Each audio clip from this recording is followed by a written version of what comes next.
السلام عليكم ورحمة الله وبركاته.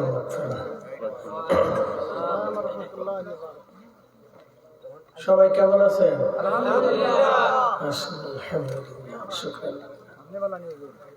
আলহামদুলিল্লাহ। আমরা যারা দূরে আছি, বাইরে আছি, সবাই ভিতরে চলে আসি। নাহমাদুহু ওয়া নাস্তাঈনুহু ওয়া নাস্তাগফিরুহু ونعوذ بالله من شرور أنفسنا ومن سيئات أعمالنا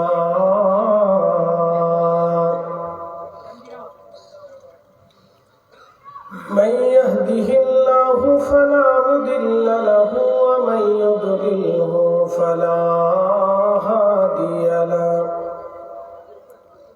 ونشهد أن لا إله إلا الله وحده لا شريك له ونشهد أن محمدا عبده ورسوله أرسله بالحق بشيرا ونذيرا وداعيا إلى الله بإذنه وسراجا منيرا أما بعد فقد قال الله تعالى في كلامه المجيد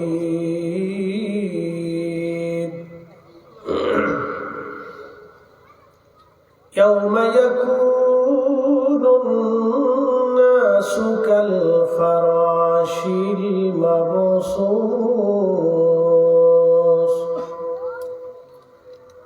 وتكون الجبال كالعهن المنفوش وفي آيات أخرى في شان حبيبه ومحبوبه إن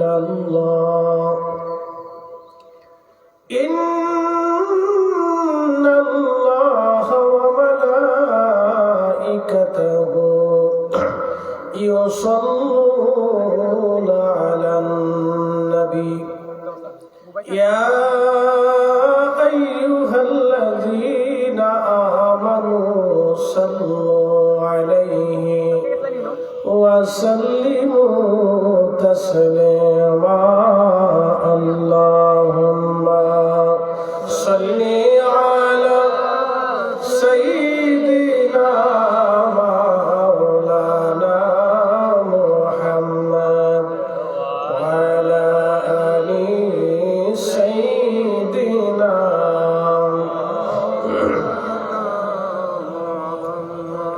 নবীর ইশকে যার দিল ভাই এ ভুবনে কাঁদে না নবী প্রেমে যার দিল ভাই এ ভুবনে কাঁদে না রোজ হাসরে ভাইজান তারা নবীজির দেখা পাবে না আল্লাহুম্মা সাল্লি আলা সাইয়্যিদিনা মাওলানা মুহাম্মদ ওয়া আলা আলি সাইয়্যিদিনা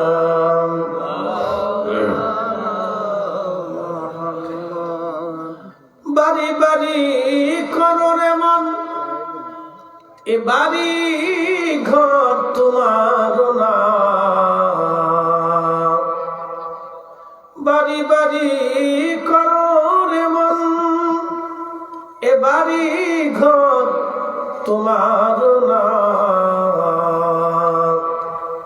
যে বাড়িতে শুইবারে মন কবর তাহার ঠিকানা আল্লাহুম্মা সাল্লি আলা সাইয়্যিদিনা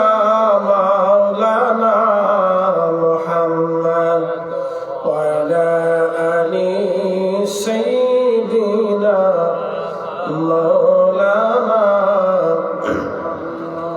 لا إله إلا الله لا إله إلا الله لا إله حسبي ربي جل الله ما في قلبي غير الله نور محمد صلى الله پڑھی نور محمد صلى الله لا إله إلا الله لا إله إلا الله لا إله إلا الله محمد رسول الله صلى الله عليه وسلم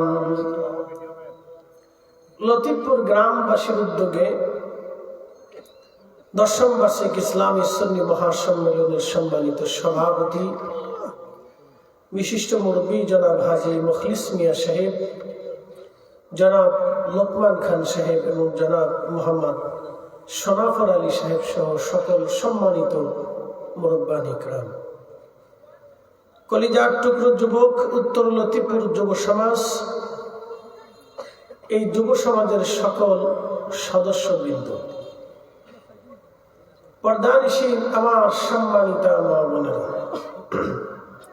আজকের সম্মানিত আলোচক, সম্মানিত অতিথিবৃন্দ, আল্লামা মাওলানা ডক্টর মুফতি সৈয়দ শহীদ আহমদ বগদাদি সাহেব, হযরত আল্লাহ মাওলানা আব্দুল মুসাব্বির সাহেব রাঙ্গাপুরি সাহেব, মাওলানা মুহাম্মদ আলী সাহেব, প্রধান আলোচক হযরত আল্লামা মাওলানা হাফিজ মহিউদ্দিন বিন ইসমাইল সাহেব চট্টগ্রাম, প্রধান আকর্ষণ মাওলানা আব্দুল আওয়াল ফয়সাল বিন তাহিরি সাহেব কুমিল্লা, হযরত মাওলানা আব্দুর রহিম সাহেব সহ সকল সম্মানিত উলামা ইকরাম, এলাকার গণ্যমান্য ব্যক্তি, সম্মানিত মুরব্বী, কলিজার টুকরো যুবক, পর্দানিশীন সম্মানিত মা বোনেরা, মাইকের আওয়াজ যতদূর পর্যন্ত যাচ্ছে আমি সকলকে মোবারকবাদ জানাই, অভিনন্দন জানাই, শুকরিয়া করি সে রবের আসমানে যিনি বহু মানুষ থেকে জুদা করে, ফারেক করে,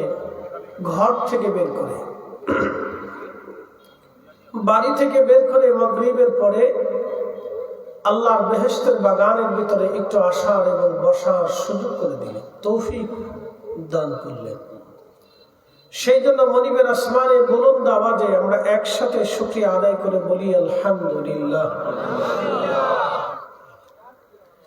শুকরিয়া করি সে রবের আসমানে যিনি সর্বশ্রেষ্ঠ নবী, সর্বকালের সর্বশ্রেষ্ঠ মহামানব, ইমামুল মুরসালিন, রাহমাতুল লিল আলামিন, সাইয়্যিদুল কাউনাইন ওয়াস সাকালাইন, মেহবুবে আলাম, সৃষ্টির শ্রেষ্ঠ,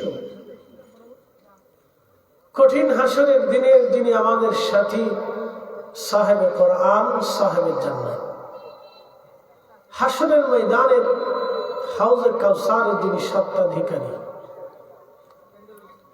আল্লাহ সেই নবীর উম্মত হিসেবে আপনাকে এবং আমাকে আল্লাহ পছন্দ করেছেন।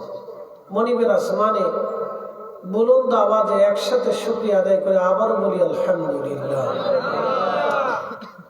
আমি মহাগ্রন্থ পবিত্র কুরআনুল কারীম থেকে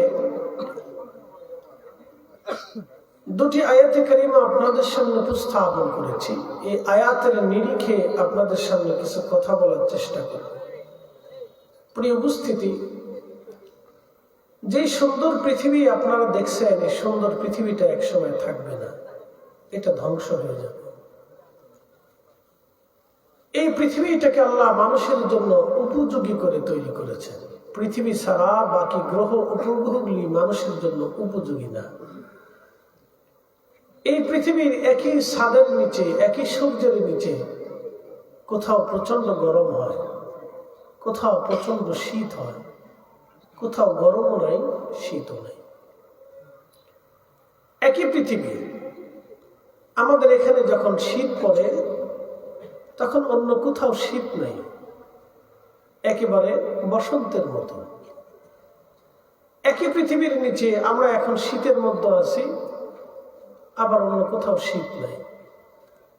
আমাদের এখানে যেমন ঠান্ডা, একই পৃথিবীতে আবার এমন জায়গা আছে -ডিগ্রি সেলসিয়াস তাপমাত্রা চলে আসছে।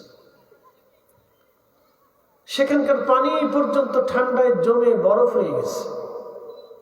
প্রাণীদের জীবনের কষ্ট হয়, কিন্তু আল্লাহ আমাদেরকে এই শীতের পরপরই আবার আমাদের জন্য আল্লাহ বসন্ত রেখে দিয়েছে।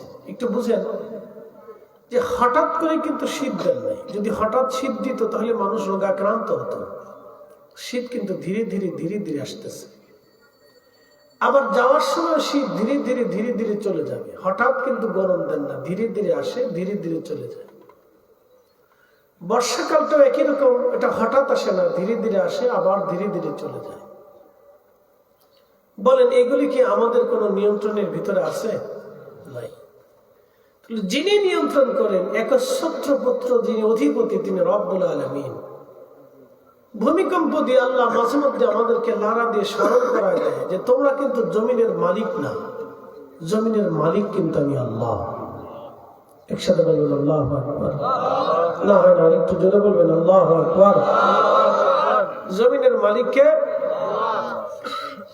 বাংলাদেশে দাউদকান্দির নিচ দিয়ে নরসিংদীর পাশ দিয়ে যে মেঘনা নদী প্রবাহিত হয়েছে, এটা একসময় 400 বছর আগে এখানে কোনো নদী ছিল না, এটা আবাস ছিল। এখন সেটা নদী, জেলেরা মাছ মারে। কিন্তু 300 বছর আগে এটা নদী ছিল না। 400 বছর তো আরো অনেক আগের কথা। 300 বছর আগে এখানে কোনো নদী ছিল না।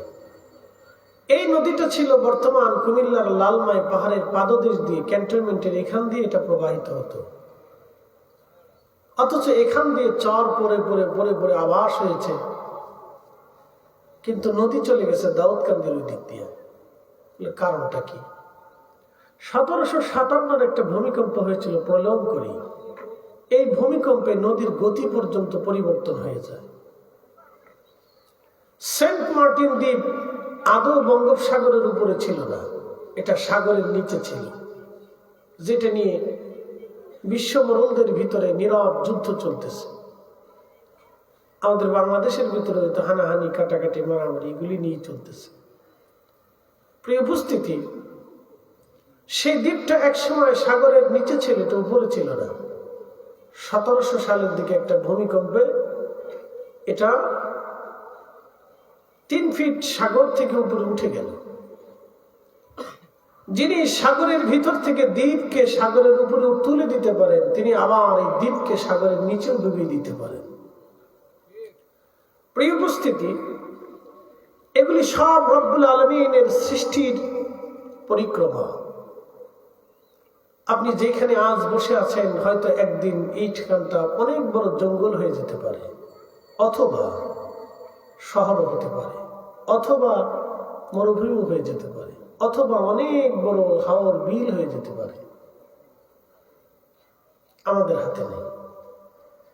সূর্য উঠে আলো দেয়, আমাদের হাতে নেই। সকালবেলা মিষ্টি রোদ আসে, ঠিক একই পৃথিবীর নিচে গ্রীষ্মকালে সূর্যের রোদটা আপনার কাছে বিতৃষ্ণা লাগে, কিন্তু একই পৃথিবীতে সূর্যের রোদ শীতকালে আপনার কাছে মজা লাগে। প্রিয় উপস্থিতি, এসব পরিবর্তনশীল, ধ্বংসশীল, ধ্বংস হয়ে যাবে। আল্লাহ এই জন্য বলছেন কুল্লু মান আলাইহা ফানিউ ওয়া ইয়াবকা ওয়াজহু রাব্বিকা যুল জালালি ওয়াল ইকরাম। সব শেষ হয়ে যাবে, শুধু আমি একা থাকব। সব শেষ হয়ে যাবে, কিচ্ছু থাকবে না, আমি একা থাকব। কিন্তু এই পৃথিবী ধ্বংস হওয়ার আগে 2 ধরনের আলামত প্রকাশিত হবে। একটা আলামত হচ্ছে আখিরি নবী দুনিয়াতে আসবেন। আগের যত নবীরা কিয়ামতের আলামতের কথা বলতেন, তারা বলতেন আখিরি নবী আসার পরে কিয়ামত চলে আসবে। আখিরি নবী চলে এসেছে। প্রিয় নবী এসে আমাদেরকে কিয়ামতের আলামত সম্পর্কে তিনি ধারণা দিলেন। এই কিয়ামত সম্পর্কে নবীজি ধারণা দিয়ে বলেন, এই কিয়ামতটা পৃথিবীতে আসবে, কিন্তু তা আসার আগে কিছু আলামত পৃথিবীতে আসবে। উলামা ইকরাম এই আলামতটাকে 2 ভাগে বিভক্ত করেছেন। একটা আলামতে সুগরা, ছোট ছোট আলামত, আরেকটা হচ্ছে আলামতে কুবরা, বড় বড় আলামত। এখন আমরা পৃথিবীর বৃদ্ধকালে আলামতের সুগ্রার দৃষ্টিকোণের ভিতরে পড়ে আছি। 1 নম্বরে আমাতুস সালাহ, উম্মত নামাজকে হত্যা করবে, নামাজ মেরে ফেলবে। প্রশ্ন রাখতে পারে, হুজুর 200 কোটি মুসলমান পৃথিবীতে নামাজ পড়ে, তারপরে 100 কোটি মুসলমানই প্রতিনিয়ত কম বেশি করে নামাজ পড়ে, আর 100 কোটি বাদ দিলাম, এখনো 100 কোটি মানুষ রানিং নামাজ পড়ে, তো নামাজ মরবে কেমনে? শুনে যান, কোরআন শরীফে নামাজের একটা শর্ত আল্লাহ দিয়েছেন, ইন্নাস সালাতা তানহা আনিল ফাহশাই ওয়াল মুনকার। নিশ্চয়ই নামাজ মানুষকে খারাপ কাজ থেকে ফিরিয়ে রাখে। ভালো করে বুঝেন, নিশ্চয়ই নামাজ মানুষকে খারাপ কাজ থেকে ফিরাইয়া রাখে। মুসল্লি যখন নামাজ পড়ে খারাপ কাজ থেকে যদি ফিরে না আসে, তাহলে বুঝবেন নামাজ হচ্ছে না। সূত্র কিন্তু একেবারে সহজ, যদি বুঝতে পারেন। মুসলমান নামাজ পড়ার পরেও যদি খারাপ কাজ থেকে ফিরে না আসে, তাহলে বুঝবেন নামাজ হচ্ছে না।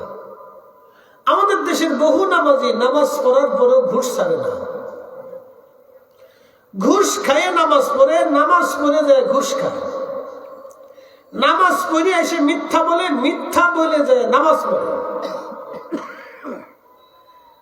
বহু মুসলমান হজ করতে যায়, হজ করে নামাজ পড়তেছে, হজ করতেছে, শয়তানকে পাথর মারতেছে, কিন্তু 30 বছর ধরে নিজের বোনের জমি বুঝাই দেয়নি, ভাতিজা ভাতিজির জমি বুঝাই দেয়নি, ছোট ভাইয়ের জমিটাও বুঝাই নেই, অন্যের জমি দখল করে যে মার্কেট করছে, দোকান করছে, আজও পর্যন্ত তার বুঝাই নেই। শক্তির ক্ষমতার দাপটে ওটা নিয়মিত খেয়ে যাচ্ছে। এদের ভিতরে কিছু হাজিও আছে, নাম দিচ্ছে হাজি অমুক সাপ, হাজি তমুক সাপ, হাজি তমুক লিডার। বাপরে বাপ, শয়তানে চিন্তা করে, ওরে খোদা, এই জাতির ভিতরে আমি থাকার চাইতে না থাকে বলে ওরা আমার চাইতে বড় চিটার। শয়তানে চিন্তা করে, ওরা আমার চাইতে বড় চিটার রে। 9 লক্ষ বছর ধরে আল্লাহকে সেজদা দিয়েছি, চিটারি করি নেই। সর্বশেষে অহংকার করার কারণে আল্লাহ কানা মিনাল কাফিরিন বলে আমার তারাই দিছে। আর এরা 60 বছরের জিন্দিগি ভাই আল্লাহর সাথে এত চিটারি করে, তো ওরা থেকে আমার থাকার চিন্তা আমি চলে যাবো ভালো, ওরা আমার থেকেও বিরাট বড় চিটার। বুঝতে পারছেন? আল্লাহ রাব্বুল আলামিন বললেন, নিশ্চয় নামাজ তোমাকে খারাপ কাজ থেকে ফেরাবে। নামাজ পড়ার পরও যদি বান্দা সুদ না ছাড়ে, তাহলে বুঝবেন নামাজ হলো না। নামাজ পড়ার পরেও যদি বান্দা ঘুষ না ছাড়ে, তাহলে বুঝবেন নামাজ হলো না। নামাজ পড়ার পরেও যদি জেনা না ছাড়ে, তাহলে বুঝবেন নামাজ হলো না। নামাজের পরে যদি মিথ্যা না ছাড়ে, তাহলে বুঝবেন নামাজ হলো না। নামাজ হলো না, মুসল্লির নামাজ হলো না। আল্লাহ নবী বলেন, উম্মত আমাতুস সালাহ, আমার উম্মত নামাজ মেরে ফেলবে, নামাজ হত্যা করবে। আবার এমনও মুসল্লি হবে, বতরিয়া মুসল্লি, আমাদের ফরিদপুরের ভাষায় বলে বতরিয়া মুসল্লি, মানে সিজনওয়ারি মুসল্লি। জুমার দিনে নামাজে দেখবেন, সারা সপ্তাহে আর তারে নামাজে পাবেন না। আছে না নেই? আমার ওয়াজের শ্রোতার ভিতরে অনেকে আছে, সারা জুমাতে একবার নামাজ পড়বে, সারা সপ্তাহে আর যায় নামাজ দেখবে না। আমাতুস সালাহ, উম্মত নামাজকে মেরে ফেলবে। উম্মত নামাজ যখন মেরে ফেলবে, তখন তোমরা কিয়ামতের জন্য অপেক্ষা করো। আল্লাহর আকাশ থেকে পাথর নিক্ষেপ হতে পারে, জমিনে ঘন ঘন ঘন ঘন ভূমিকম্প আসতে থাকবে।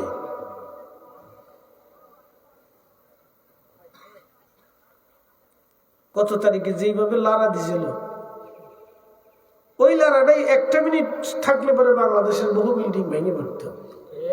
কথা ঠিক আছে না? যেমনি লারা দিছে, লারা মাত্র 30 সেকেন্ড, সর্বোচ্চ 14 সেকেন্ড না 15 সেকেন্ড হয়েছে। আমি বিল্ডিং থেকে বেরোচ্ছি, বের হওয়ার পরে দেখি যে লারা যদি ঠিক মতো দেয়, তো বের হওয়ার কোনো রাস্তা নেই, পালানোর মতো কোনো সুযোগ নেই। ওই লারাটাই যদি 1 মিনিট স্থায়ী হইতো, তাহলে বাংলাদেশের হাজার হাজার বিল্ডিং ভেঙে পড়তো। অন্তত এই সময় পর্যন্ত 50 লক্ষ মানুষ নিহত আহত হইতো। বাঁচার রাস্তা নেই। প্রিয় উপস্থিতি হাজিরিন, উম্মত নামাজকে মেনে ফেলবে। আর একদল নামাজি আছে শুধু জুমার নামাজ পড়ে, আর কোন নামাজ তারা পড়বে না। আর একদল নামাজি আছে, সামনে নির্বাচন আসতেছে, সামনে নির্বাচনে দেখবেন অনেক আছে পেশাব করেও তারা পানি টানি লয় না, পেশাব করেও ঢিলা গ্রুপ ব্যবহার করে না। বিরাট বড় নেতাজি সুভাষ চন্দ্র বসু না, পেশাব করে পানি লয় না, উঠতে পানি লয় না, হেরা বিচার সালিশ করে। হেরা যদি দেশের বিচার করে, এই জন্য খোদার গজব আসবে। নবী বলছেন, উম্মত যদি সমাজের লিডার পারসনরা, সমাজের লিডার যারা হবে, নেতৃত্ব যারা দিবে, তারা যদি অসাধু অচরিত্রবান চরিত্রহীন হয়ে থাকে এবং সিটের বাটপার চোর লুচ্চিয়া ফাসিক ফুজ্জার হয়ে থাকে, তাহলে তোমরা শুনে রাখো, কিয়ামতের অপেক্ষা করো।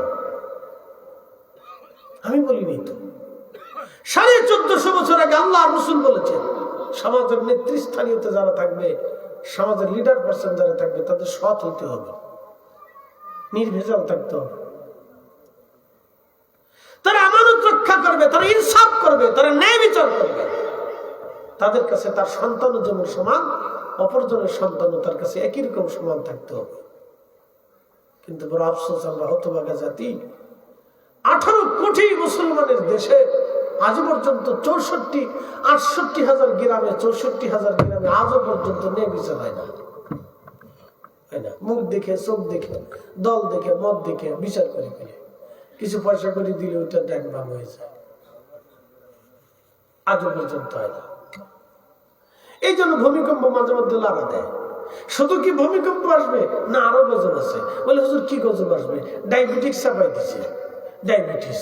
বাংলাদেশের 18 কোটি মানুষ যদি থাকে, তাহলে মিনিমাম হলো দেখেন আপনি 12 কোটি মানুষ ডায়াবেটিসের সাথে সম্পৃক্ত,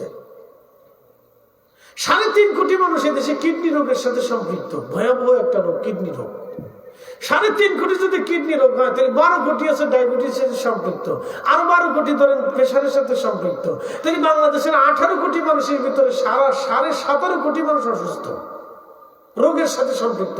তো বড় বড় রোগ, হার্টের মতো রোগ, ডায়াবেটিসের মতো রোগ, হাই প্রেশারের মতো রোগ, তারপরে কিডনি রোগের মতো রোগ, তারপরে ফ্যাপসা, ওই যে আপনার কি বলে এটা, লিভার সংক্রান্ত রোগ, এরপরে ক্যান্সারের সাথে সম্পৃক্ত, বড় বড় ব্রেন স্ট্রোকের সাথে সম্পৃক্ত।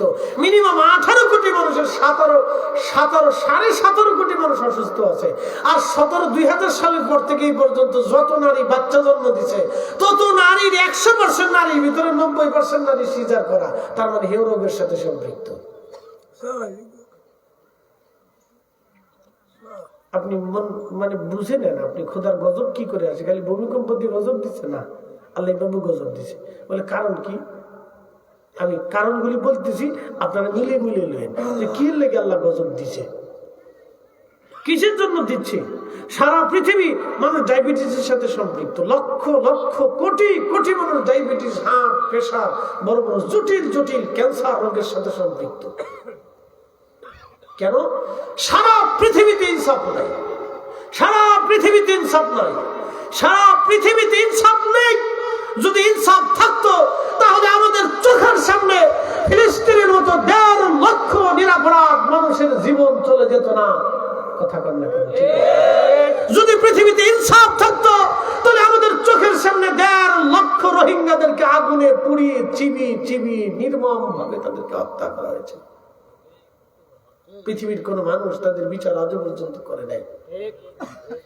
যদি পৃথিবীতে ন্যায় বিচারই থাকতো, তাহলে সুদানের মতো দেশে 1,50,000 মুসলমান নিজেরা গোলাগুলি করে গুলি করে মরছে। আপনি বুঝেন তো, পৃথিবীতে ইনসাফ বলে কিছু নাই, না ইনসাফ বলে কিছু নেই। অথচ এই কোরআনে রাসূল কারীম বলেছেন, আমার উম্মত, তোমরা যদি একজন নিরপরাধ মানুষকে হত্যা করো, তাহলে জাহান্নামে যাওয়ার জন্য এতটুকুনি তোমার যথেষ্ট। তোমাকে কেউ বেহেশত নিতে পারবে না। পৃথিবীর সমস্ত মানুষ যদি এক জায়গায় বসে গবেষণা করে, তাহলে আল্লাহর দেওয়া একটা রূহ ফিরিয়ে দিতে পারবে না। আসতে বলবেন না, জোরে বলেন। পৃথিবীর সমস্ত মানুষ যদি এক জায়গায় বসে চিন্তা করে, গবেষণা করে, চেষ্টা করে, তো আল্লাহর দেওয়া একটা জীবন তারা আর কোনোদিন ফিরিয়ে দিতে পারবে না। কিন্তু এই জীবনকে মানুষ হত্যা করতেছে, ওয়াকাতরে লাখে লাখে লক্ষ লক্ষ মানুষ মেরে ফেলছে, কোনো বিচার নেই। যারা হত্যা করেছে তাদের কোনো বিচার নেই, কারণ তারা পৃথিবীর মরণ, তাদের বিচার হয় না। ইরাকের 4 লক্ষ মানুষ হত্যা করেছে প্রেসিডেন্ট বুশ, কিন্তু আজও পর্যন্ত তাকে কোনোদিনও বিচারের কাঠগড়ায় কেউ দ্বারা করাইতে পারে নাই, আজও পর্যন্ত পারে। পৃথিবীর কত মুসলমানের রক্তে তার হাত রঞ্জিত হয়েছে, কিন্তু আজও পর্যন্ত তাকে বিচারের কাঠগড়ায় দাঁড়াইতে পারে নাই। ফিলিস্তিনের 1.5 লক্ষ মানুষ মেরে ফেললো ইসরায়েলের প্রধানমন্ত্রীর বিরুদ্ধে, আজও পর্যন্ত কেউ তার কাঠগড়ায় দাঁড়ায় করাইতে পারেনি। তাহলে বোঝা গেল পৃথিবীতে ইনসাফ নাই। কথা ঠিক আছে কিনা? পৃথিবীতে ইনসাফ, পৃথিবীতে ইনসাফ নাই। বাংলাদেশ তো আরো পরের কথা আসে, এদেশে তো কোনো ইনসাফ কোনো শব্দই নেই, এদেশের ইনসাফের কোনো শব্দ নাই। ইনসাফের কথা বলে দেশে বাঁচতে পারবেন না তো আপনি। এদেশে ইনসাফের কোনো শব্দই নেই, সারা পৃথিবীতেও নেই। প্রিয় উপস্থিতি হাজিরিন, প্রিয় নবী বলেন, উম্মাত তোমরা অপেক্ষা করো, আল্লাহর আকাশ থেকে পাথর নিক্ষিপ্ত হতে পারে, অথবা ভূমিকম্প আসবে, মহামারী আসবে, সমুদ্র থেকে ধেয়ে আসবে বিপদ। তাসবির দানা যেভাবে ছেড়ে দিলে টপ টপ টপ টপ করে দানাগুলি পড়তে থাকে, সাহাবীরা রে আমার উম্মতের মাঝে ওইভাবে আল্লাহর আসমান থেকে বালা আসতে থাকবে, বালা আসতে থাকবে, বালা আসতে থাকবে। যে সভ্যতা ইউরোপিয়ানরা দেখবেন তারা সভ্যতার কথা বলে, যদিও তারা অনেক উন্নত, কিন্তু দেখেন এত ফিলিস্তিনি নিরীহ মানুষ হত্যা করার পরে তাদের কোনো কর্মসূচি নেই।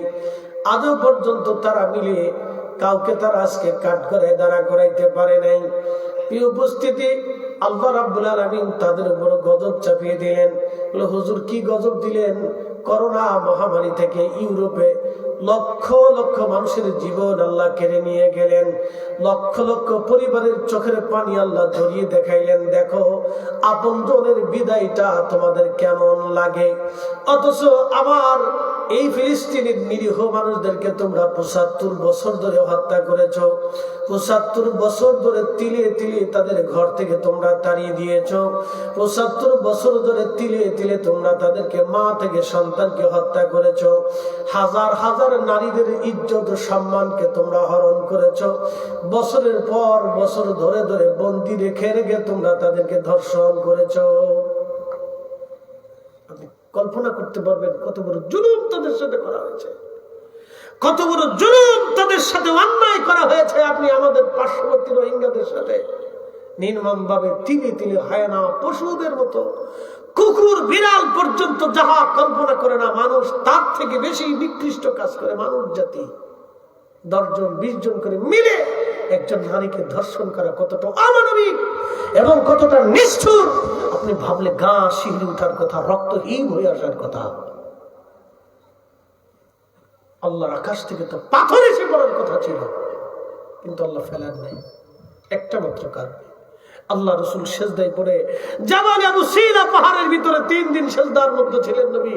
খন্দকের পাহাড়ের পিছনে সেই পাহাড়ে নবী 3 দিন পর্যন্ত সিজদার মধ্যে পড়ে বলছিলেন, ইয়া রব হাবলি উম্মতি, আল্লাহ আমার উম্মত গুনাহ করে ফেলবে, আমার উম্মত অপরাধ করে ফেলবে, আল্লাহ আমার উম্মতের উপায় কি হবে?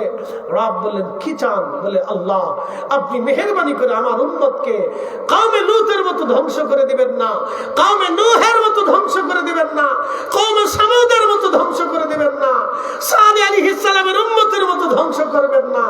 আল্লাহ আপনি ওয়াদা করেন আমার উম্মতকে আপনি সর্বলে ধ্বংস করে দিবেন না। আল্লাহ আমি আপনার কাছে এটা চাই, আপনি আমার উম্মত যত গুনাহ করুক আপনি রাগ করবেন না, আল্লাহ আপনি তাদেরকে ধ্বংস করে দিবেন না। আল্লাহ বলেন মেহবুব আপনার কারণে দোয়াটা কবুল করে নিলাম। আসতে হয়ে গেল না? সুবহানাল্লাহ। একটু জোরে বলেন সুবহানাল্লাহ। এই 11 মাসে বাংলাদেশে 170 জন নারী ধর্ষিত হয়েছে। আপনি তো নাউজুবিল্লাহ বলতেছেন, যদি এই কাতারে আপনার বোন থাকতো কি করতেন? মাগুরার আসিয়া নামক একটা ছোট্ট মেয়ের গুপ্তাঙ্গ বেলেট দিয়ে ছিঁড়ে ফেরে তাকে হত্যা করা হয়েছে। আজও পর্যন্ত আসামিদেরকে কাঠগড়ায় ঝোলাইতে পারছে? কিসের বিচার এটা? কি সাঁতার বিচার এটা? এত প্রকাশ্য হত্যাযোগ্য হওয়ার পরেও তাদের আসামিকে আজও পর্যন্ত ফাঁসির কাস্টে ঝোলানো গেল না। তাহলে কিসের বিচার এটা? কিসের ইনসাফ? কিসের ইনসাফ? লক্ষ লক্ষ এদেশের কোটি কোটি মানুষ ফেসবুকে প্রতিবাদ করার পরেও তাদের বিচার হলো না। তো কিসের বিচার? কেন ভূমিকম্প আসবে না? কেন বালা আসবে না? কেন আল্লাহ ক্যান্সার দিবে না? কেন হার্টের রোগী দিবে না? কেন আল্লাহ বিকলাঙ্গ করবে না? কেন আপনাকে প্যারালাইসিস দিয়ে ঘরের ভিতরে পায়খানা পেশাব খাওয়াবে না? বলেন তো কেন দিবে না? এই জন্য দিচ্ছে আল্লাহ। কেন ফিজার নেই তো? প্রিয় উপস্থিতি হাজিরিন,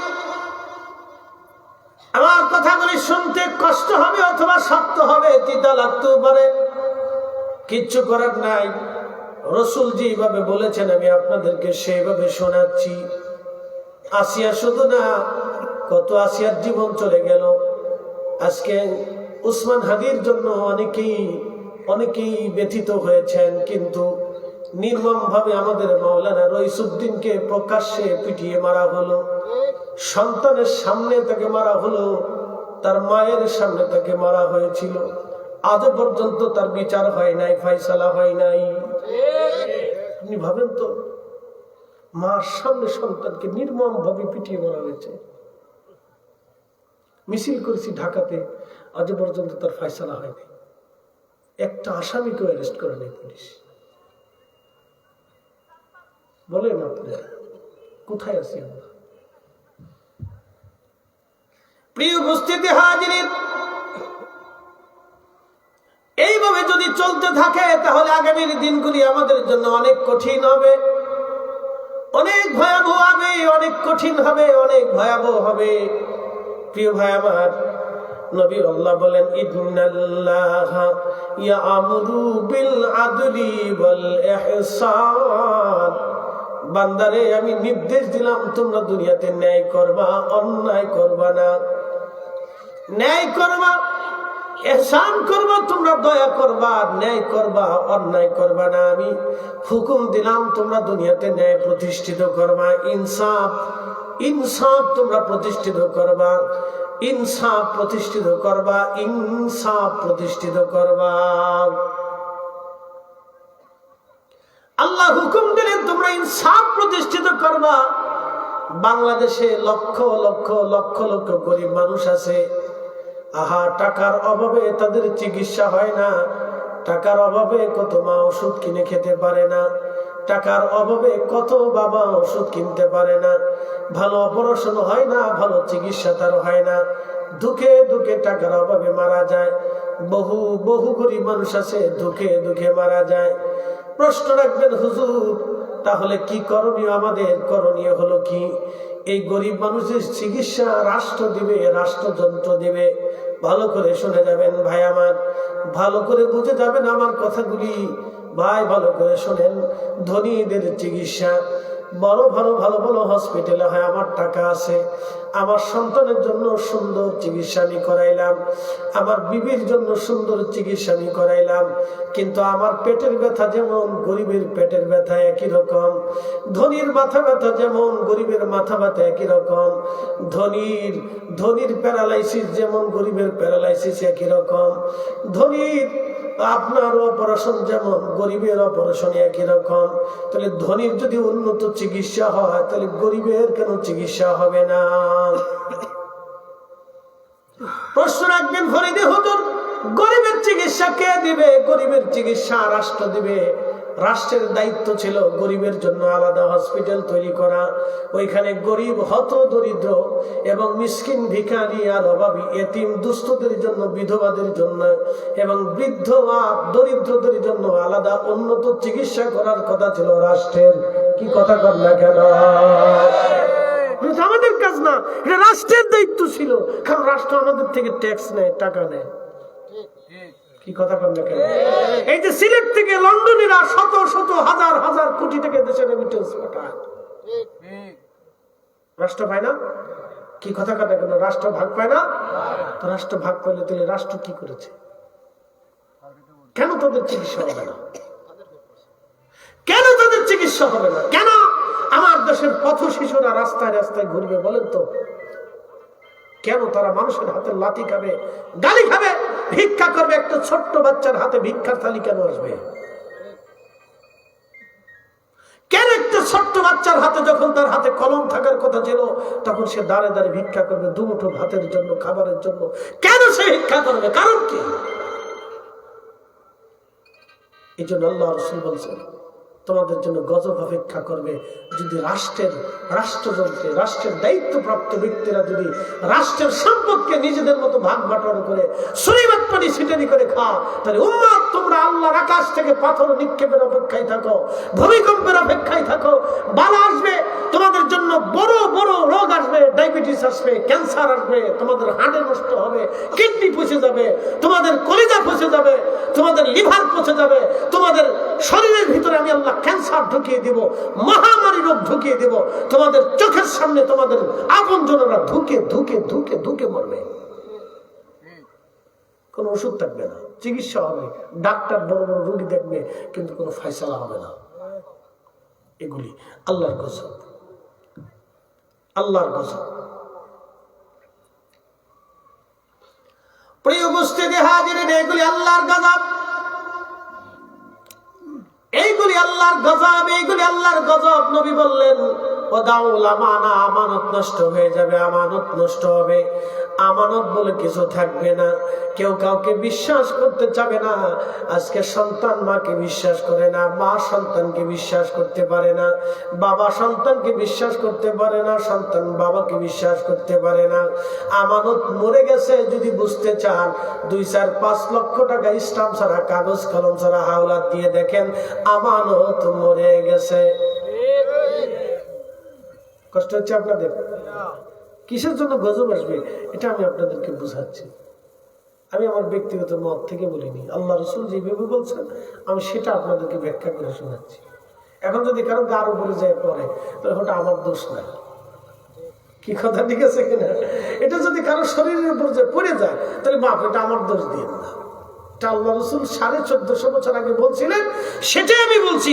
মনে রাখবেন, আকাশ ভেঙে যাবে, পৃথিবী পুড়ে যাবে, সাগর শুকিয়ে নিঃশেষ হয়ে চৌচির হয়ে যাবে, কিন্তু আল্লাহর রাসূলের কথা এবং আল্লাহর কোরআনের বাক্য এক চুল পরিমাণ মিথ্যা হবে না, হবে না, হবে না।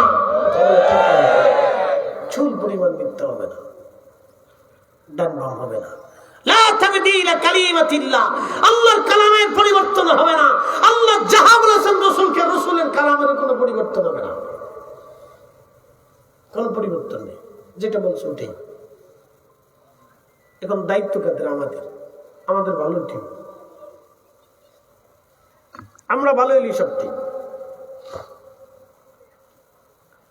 প্রিয় উপস্থিতি হাজিরিন, এই যে শীতকাল এসেছে, কুকুর বাচ্চা দেয়, একটা কুকুরের 8টা বাচ্চা হয়, 10টা বাচ্চা হয়, 6টা 7টা হয়। জীবনে কোনোদিন দেখেছেন কুকুরের বাচ্চারা দুধ না ছাড়া পর্যন্ত কোনো মা কুকুর বাচ্চা রেখে পালিয়ে চলে গেছে? দেখছেন জীবনে? কোন কুকুর 8টা 10টা বাচ্চা হয়েছে, ওই বাচ্চা রেখে কুত্তা পালিয়ে চলে গেছে, মা কুকুর বাচ্চা দুধ না ছাড়া পর্যন্ত? দেখছেন? অর্থাৎ পশু পাখিদের হচ্ছে ওটা সাবালেক হয় কখন? যখন দুধ ছাড়াই দেয়। আর কুত্তা সাবালেক হয় কখন জানেন? ঠ্যাং উঁচা করে যখন পেশাব ছাড়ে। মনে রেখে মাসা। কুকুর সাবালেক হয় কখন জানেন? যখন পা উঁচা করে পেশাব ছাড়ে, তখন বুঝবেন এটা বুদ্ধিমান হয়েছে, এটা বুদ্ধি জ্ঞান হয়েছে। আর আমরা দেশের ফুলাপন 7 বছর পরে সাবালেক হয়, 7 বছর পর্যন্ত হাতে দাঁড়ায় পেশাব করে। হ্যাঁ, এরপরে একটু বসে পেশাব করা শিখেছেন, এখন বসার দরকার, হাতে দাঁড়ায় পেশাব করে। আর কুত্তা দাঁড়ায় যখন পেশাব করবে পা উঁচা করে, তখন বুঝবেন এটা কিছু বুঝাইছে আর কি। খুব মনোযোগ দেবেন। জীবনে কোনোদিন দেখেন নাই কোন মা কুকুর বাচ্চা রেখে পালিয়ে চলে গেল? জীবনে দেখেন নাই কোন বিড়াল তার বাচ্চাটা বালেগ না হওয়া পর্যন্ত, দুধ না ছাড়া পর্যন্ত পালিয়ে চলে গেল। জীবনে কোনোদিন দেখেন নাই গরু তার বাচ্চাটা দুধ না ছাড়া পর্যন্ত, মা গরু গাভী পালিয়ে চলে গেল বাচ্চা রেখে। জীবনে কোনোদিন দেখেন নাই পাখি তার বাচ্চা বুঝ না আসা পর্যন্ত বাচ্চা রেখে পালিয়ে চলে গেল। জীবনও দেখবেন না। কিন্তু এই মানুষের ভিতরে কিছু নারী আছে বাচ্চা রেখে অন্য পুরুষের হাত ধরে পালিয়ে চলে যায়। কিছু পুরুষ আছে সন্তান জন্ম দিয়ে আর এই স্ত্রীকে ডিভোর্স দিয়ে অন্য জায়গায় বিয়ে করে, তারপরে পূর্ব ওই সন্তানের আর ওই পিতা ওই সন্তানের খোঁজ নেয় না, খাবারও দেয় না, ভরণ পোষণও দেয় না, অর্থ করিও দেয় না। এই সন্তানের খোঁজ খবর আর ওই পিতা রাখে না। এরা হলো সমাজের কুকুর এবং শুয়োরের চাইতেও নিকৃষ্ট জাত। কথা কন না কেন? ওরা মানুষই হতে পারে না, মুসলমান করেনি, সব হজ করলেও মুসলমান হইতে পারেনি। বলে কারণটা কেউ মুসলমানই না। মুসলমান এই শর্তে মুসলমান হয় না। মুসলমানের শর্ত হলো আসলামতু লি রাব্বিল আলামিন। যার জীবনে সবকিছু আল্লাহর জন্য হবে এটা হলো মুসলমান। যার জীবনে সবকিছু আল্লাহর জন্য হবে এটা হলো মুসলমান। এটা মুসলমান হচ্ছে না, ওর নামটা বুঝতে। আল্লাহ নবী বলেন বাদাউল আমানা, আমানত ধ্বংস হয়ে যাবে যে সময় তোমরা দেখবা আমানত উঠে গেছে, আমানতের প্রচুর পরিমাণে খেয়ানত আসবে, তখন তোমরা কিয়ামতের অপেক্ষা করতে থাকো। নবী বলেন উম্মতে মুনাফিকের তিনটা আলামত আছে। 1 নাম্বার কথায় কথায় মিথ্যা বলে, 2 নাম্বার আমানত রাখলে খেয়ানত করে, 3 নাম্বার ওয়াদা করলে বরখেলাপ করে। এটা মুনাফিকের আলামত। মুনাফিকের আলামত 3টা, কথায় কথায় মিথ্যা বলে, আমানত রাখলে খেয়ানত করে এবং ওয়াদা করলে বরখেলাপ করে। আমার উম্মত এই 3 গুণ যদি কাই, 3টা বদ গুণ কারোর মধ্যে যদি তোমরা পাও, তাহলে বুঝবা সে নিঃস্বার্থ ভাবে মুনাফিক। ও মুনাফিক, ইন্নাল মুনাফিকিনা ফিদ দারকিল আসফালি মিনান নার। মুনাফিকদের জায়গা হবে জাহান্নামের একবারে নিম্নতম নিকৃষ্টতম জায়গা, যেখানে কাফেররা পর্যন্ত জায়গা পাবে না। দুনিয়াতে আরো একটা মুনাফিক আছে। বলে হুজুর কোন মুনাফিক? সূরা মুনাফিকের ভিতরে আল্লাহ তাদের পরিচয় দিয়েছেন। এই মুনাফিক হলো টুপিওয়ালা মুনাফিক, এই মুনাফিক হলো দাড়িওয়ালা মুনাফিক, এই মুনাফিক হলো জুব্বাওয়ালা মুনাফিক, এই মুনাফিক হলো সেজদা দেনেওয়ালা মুনাফিক, এই মুনাফিক হলো হজ করনেওয়ালা মুনাফিক। বলে হুজুর এরা আবার কারা? আল্লাহ কোরআনে তাদের পরিচয় দিয়ে দিয়েছেন।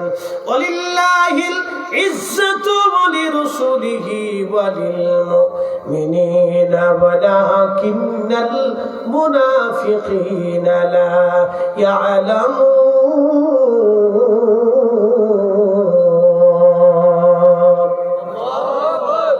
আল্লাহ বলেন ওয়ালিল্লাহিল ইজ্জা, হুজুর সম্মান আমি আল্লাহর জন্য, ওয়ালিরাসূলিহি আমার নবীর জন্য, ওয়ালিল মুমিনিনা আমার ওলিদের জন্য।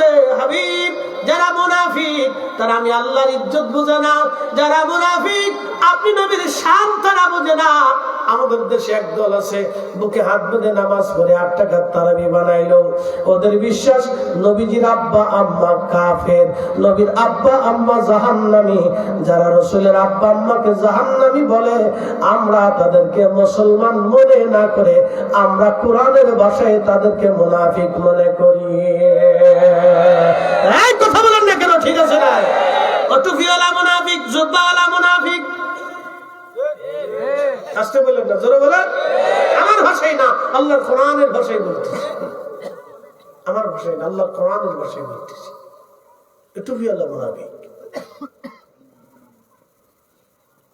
আল্লাহ রাসূলের শান ও ইজ্জতকে ছোটখাটো করে যারা বলে ওরা মুনাফিক। আমি বলি নেই, আমার রব বলেছেন তারা মুনাফিক, তারা মুনাফিক, তারা মুনাফিক, তারা মুনাফিক। ভাই আমার, এই জন্য হযরতে আল্লামা সাহেব কিবলা ফুলতুলি রাহমাতুল্লাহ আলাইহি জীবনের শেষ সময় পর্যন্ত তিনি আল্লাহ রাসূলের ইজ্জতের পক্ষে জমিনে জিহাদ করে গেছেন। কথা বলেন ঠিক আছে কিনা? যুগে যুগে মানুষ আজ পর্যন্ত তার স্মরণ করেন, যুগে যুগে আজ পর্যন্ত মানুষ প্রত্যেক দোয়াতে সাহেব কেবলা ফুলতুলি রাহিমাহুল্লাহর জন্য দোয়া করে। কেন করে? মুনাফিকদের সাথে জিহাদ করছে সারা জীবন। এখানে উনি কনসিডার করে নাই, কারোর সাথে উনি লিয়াজও করে নাই। কথা ঠিক আছে কিনা? ওনার জীবনে নেই, লিয়াজও করে নাই। এখানে কোনো কনসিডার হবে না, কারণ এখানে ইমানের সাবজেক্ট। আপনি আমার আব্বাকে গালি দেন, অসুবিধা নেই, কিন্তু রসুলকে গালি দিলে আপনার সাথে আমার আর কোনো সম্পর্ক নেই, কখনোই না। সে আমার বাপ হলেও সম্পর্ক থাকবে না, বাপের পরিচয় হবে না। সে যদি মা হয় তো তার সম্পর্ক হবে না, মায়ের পরিচয় হবে না। মার থেকে জুদা হয়ে যেতে হবে, মার পরিচয় বসবে না। এখানে কোনো কনসিডার নেই। প্রিয় উপস্থিতি হাজিরিন, এইগুলি মুনাফিক।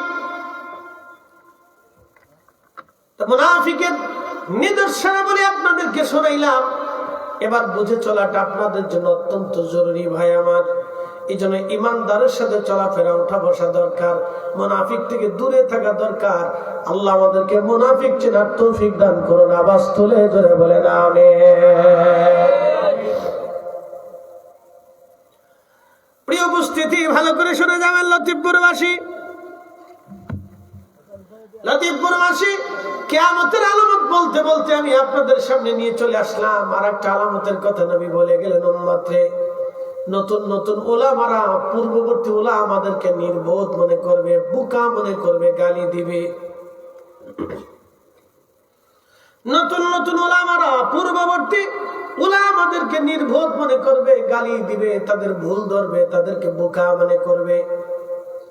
তখন তোমরা আল্লাহর আকাশ থেকে পাথর নিক্ষেপের অপেক্ষায় থাকবে, জমিনে ভূমি ধসের অপেক্ষায় থাকবে, ভূমিকম্পের জন্য থাকবে।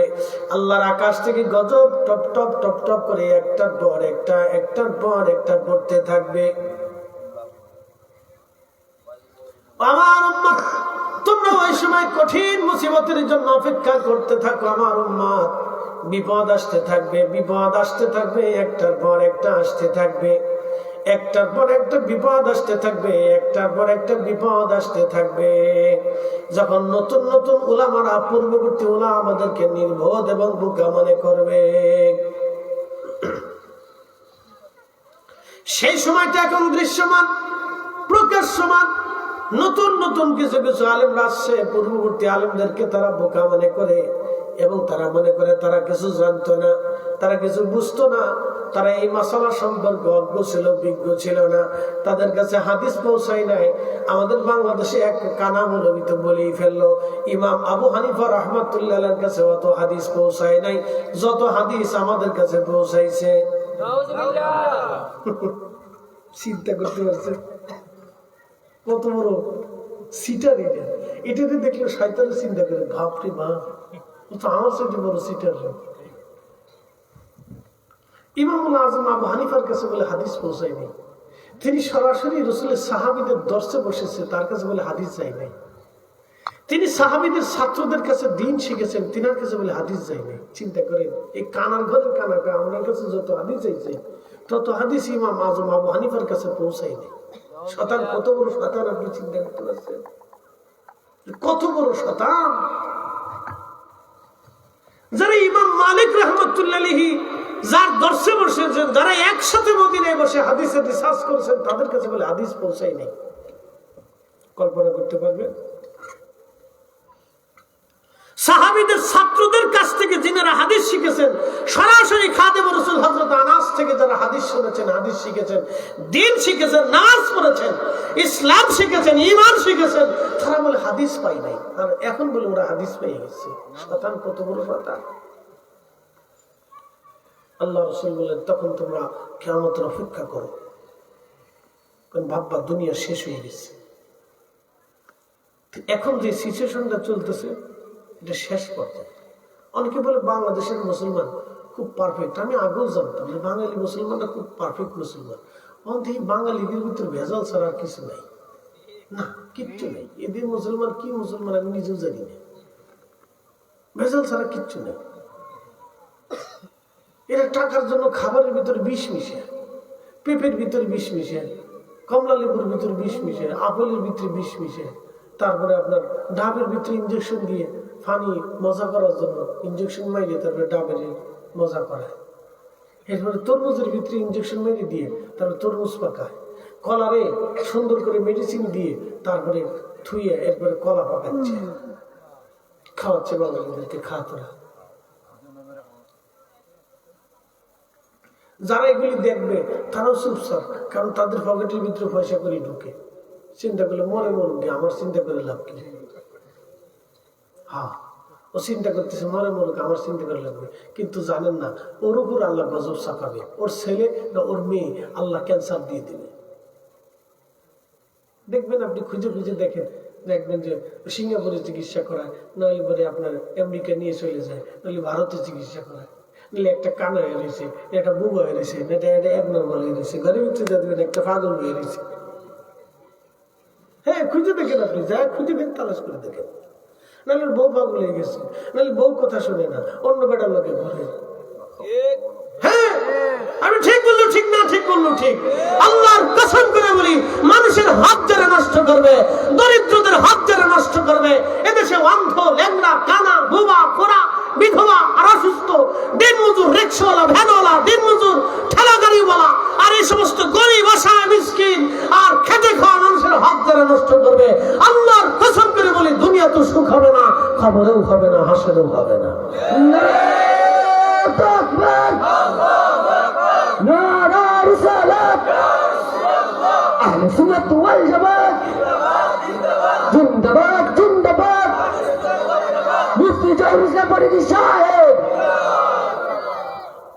বুঝতে কি কোনো অসুবিধা হচ্ছে আপনাদের? রাগটা হচ্ছেন নাকি আপনারা? হুজুর আজকে কি ওয়াজ করতেছে বুঝতেছি না, একবারে গজবের ভিতরে ফেলাই দিল না। তবে বাঁচবে কারা? শুনে যান, বাঁচার রাস্তা আছে। বলে হুজুর বাঁচবে কারা? যারা ইমানদার, যারা মুমিন, তার এই বিপদ থেকে আল্লাহ তাদেরকে বাঁচাবে। একসাথে বলবেন আল্লাহু আকবার। সারা পৃথিবীও যদি মহাপ্লাবনে ডুবে যায়, কিন্তু আল্লাহ মুমিনদেরকে বাঁচাবে। বলে কেমনে বাঁচাবে? নূহ আলাইহিস সালামের নৌকার ভিতরে মমতা আল্লাহ কিস্তি দুনিয়াতে ভাড়াই দিয়ে হলো মুমিনদেরকে বাঁচাবে। একসাথে বলবেন আল্লাহু আকবার। তাম পৃথিবী যদি ভূমিকম্প শেষ হয়ে যায়, তাহলে মুমিনরা বেঁচে থাকবে। তাম দুনিয়াতে যদি মহামারী আর রোগের পর রোগ আসে, তারপর আল্লাহ মুমিনদেরকে বাঁচাবে। বলে কেন বাঁচাবে? আল্লাহর ওয়াদা আছে, মুমিনদেরকে আমি বাঁচাবো। চিন্তার কারণ নেই, কিন্তু কিয়ামত আসবে, এটা সত্য। কোথায় পালাবেন? পালানোর মতো জায়গা কোথায় আছে? খুঁজে দেখেন, কোথাও নেই। ভূমিকম্প যদি লাড়া দেয়, বাংলাদেশে ভূতত্ত্ববিদদের গবেষণা থেকে বলতেছি, বাংলাদেশে বহুবার ভূমিকম্প আসছে। এটা ভূমিকম্প প্রবণ এলাকা। বাংলাদেশটা হচ্ছে ভূমিকম্প প্রবণ একটা অঞ্চল, একটা এরিয়া। এটার মাটির নিচে যে প্লেট আছে, এই প্লেটগুলি বিরাট বড় বড় ফাটা। এটা ভূমিকম্প আসবে, এখানে শক্তি জমতেছে, যে কোনো সময় ভূমিকম্প বাস্ট হবে, এই শক্তি বের হয়ে আসবে। যখন শক্তি বের হয়ে আসবে, তখন পৃথিবী লাড়া দিবে, বাংলাদেশের মাটি লাড়া দিবে, ভূমিকম্প হয়ে শক্তি বের হয়ে আসবে। তো শক্তিটা যখন বের হয়ে আসবে, তো বিজ্ঞান বলতেছে শক্তি তো অবশ্যই বের হবে, টুডে টুমরো, 5 মিনিট পরেও হতে পারে, 50 বছর পরেও হতে পারে। শক্তি বের হয়ে আসবে। শক্তি যখন বের হবে, তখন 8 স্কেলের উপরে ভূমিকম্প আসবে। স্কেলটা এত ভয়াবহ হবে, ভূমিকম্পের মাত্রা এত মারাত্মক হবে যে এদেশের 100% বিল্ডিং এর মধ্যে 65% বিল্ডিং ভেঙে পড়ে যাবে। এদেশের এই যতগুলি ব্রিজ আছে, 100% ব্রিজের ভিতরে আপনার ওইরকম প্রায় 70-80টা ব্রিজ ভেঙে পড়ে যাবে, অকেজ হয়ে যাবে, কোনো কাজ থাকবে না। তাহলে আপনি বুঝেন উদ্ধার তৎপরতা কি হবে। 14 কোটি মানুষ ভূমিকম্পের আওতার ভিতরে থাকবে, 1 কোটি মানুষ স্পট ডেড হবে। স্পট ডেড বুঝছেন? একবার 1 মিনিটের ভিতরে মারা যাবে। 1 কোটি মানুষ মারা যাবে স্পট ডেড। শুধু 50 লক্ষ মানুষ মারা যাবে ঢাকা শহরে, স্পট ডেড। বাকি মানুষ তিলে তিলে পরে পরে আস্তে আস্তে মারা যাবে। ল্যাংড়া, কানা, বোবা, খোড়া, অন্ধ হয়ে যাবে কোটি কোটি মানুষ।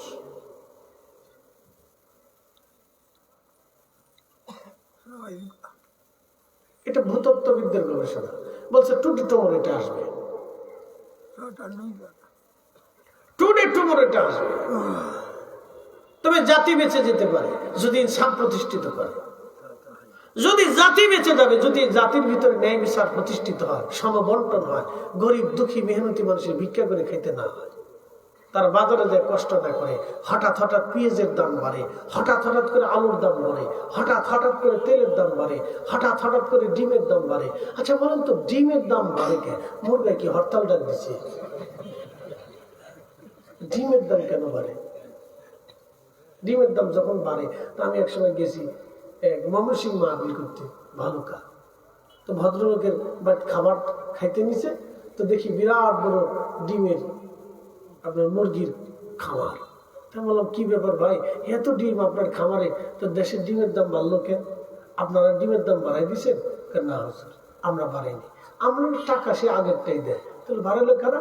ওই সিন্ডিকেট এলাকা, বড় বড় ব্যবসায়িক আছে, ওরা ওই ডিম ফ্রিজের ভিতরে স্টক করে, ঢুকাই দিয়ে 3 দিন ডিম ছাড়ে না।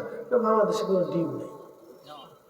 কত বড় সুদার ঘরে সুদার চিন্তা করছে, বাংলাদেশে ডিম নেই। ডিম কোথায় গেছে? পদ্মা সেতুর নিচে চলে গেছে।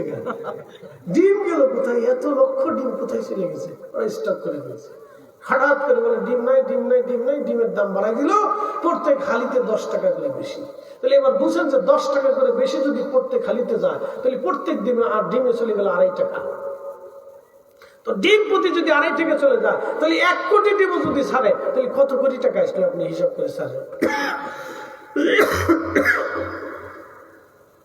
এইভাবে প্রত্যেক গরিব মানুষের কাছ থেকে, পকেট থেকে, ব্যক্তিদের কাছ থেকে, পকেট থেকে টাকা, কোটি কোটি টাকা সিন্ডিকেটরা হাতাইয়া চুরি করে নিয়ে চলে গেল। কথা বলেন না কেন? আসতে বলবেন না, জোরে বলেন। আপনার মতো, আপনার মতো, আমার মতো একদম পয়সাওয়ালা তো সবাই নাই। সারাদিন পরিশ্রম করে একটা মা ইট ভাঙতে ভাঙতে ভাঙতে ভাঙতে ভাঙতে ভাঙতে মা 500 টাকা রুজি করে ঢাকা শহরে, বড় বড় শহরে আশেপাশে যায় দেখবেন, ইট ভাটায় যায় দেখেন বহু নারীরা কাজ করতেছে, আছে না ভাই? মহিলারা কাজ করে, বেতন কম। মহিলারা কাজ করলে তাদের বেতন কম দেয়, বলে কাজ বেশি করতে পারে না, তো বেতন কম আসে। মহিলা কাজ করে সারাদিন পরিশ্রম করে একটা মা 500 টাকা রুজি করে, সন্তানের মুখে 2 মুঠো খাইতে দিতে যায়, একটা ডিম কিনতে গেলে বাচ্চাটা কাঁদে, মা ডিম দিব না, পরে দিস। ওই মহিলা যখন ডিম কিনতে যায়, তখন মহিলার হাত কাঁপে, হৃদয় কাঁপতে থাকে, আর ডিমের দাম বেড়ে গেল, পেঁয়াজের দাম বেড়ে গেল, আমি বাচ্চারা কি খাও? ঠিক সেই হাহাকারটা শুধু ওনার পর্যন্ত থাকে না, সেই হাহাকারটা আল্লাহর আরশ পর্যন্ত যায়, কাঁপে। এই কথা বল না কেন? ঠিক আছে। আর যারা এইভাবে গরিব মানুষের টাকা লুট করে খায়, ওদের বাড়ি যায় খুঁজ দিয়ে দেখেন সুখ নেই। আর ওর বউ অন্য বেটার সাথে চলে গেছে, ওর মেয়ে অন্য বেটার সাথে ঘুরতেছে, আর না হয় ওর ফুলা অন্য বেটি নিয়ে ঘুরতেছে, তাই দেখেন খোঁজ নেই, সুখ নেই, সুখ নেই। যদি মিথ্যা কথা হয় তাহলে খোঁজ নিয়ে যায় দেখেন, 2-4টা খুঁজে খুঁজে দেখে দেখবেন যে সুখ নাই।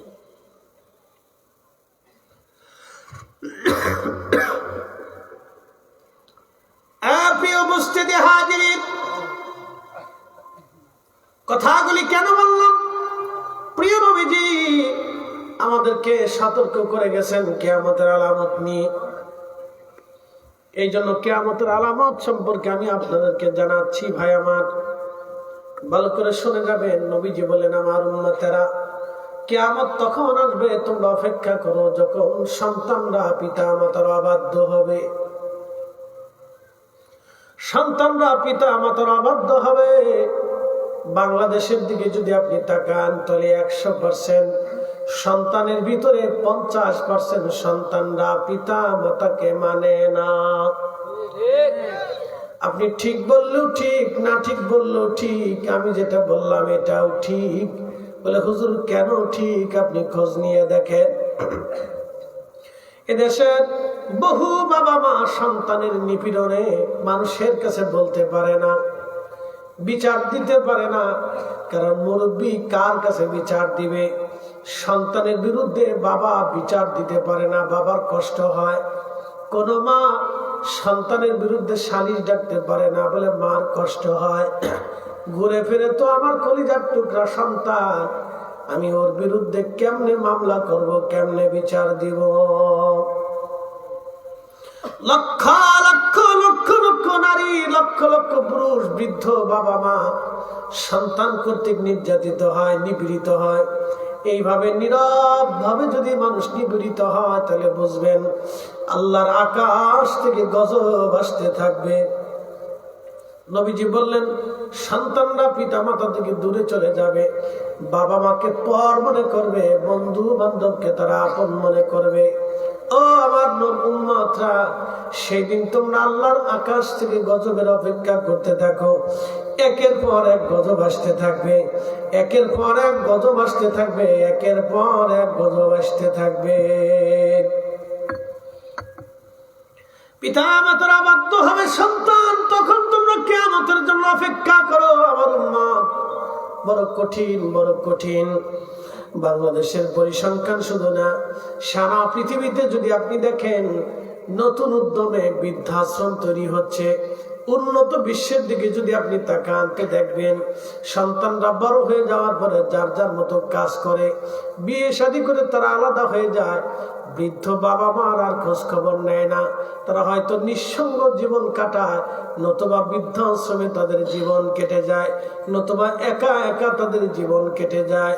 আর আমাদের বাংলাদেশের সিচুয়েশনটা একটু ভিন্ন।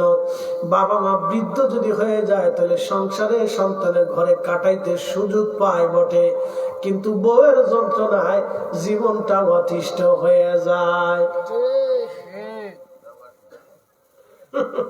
আমাদের দেশের বেটি মানুষ বিরাট বড় বুজুর্গ, রাবিয়া বসরির মতো, বাপরে বাপ বুজুর্গ।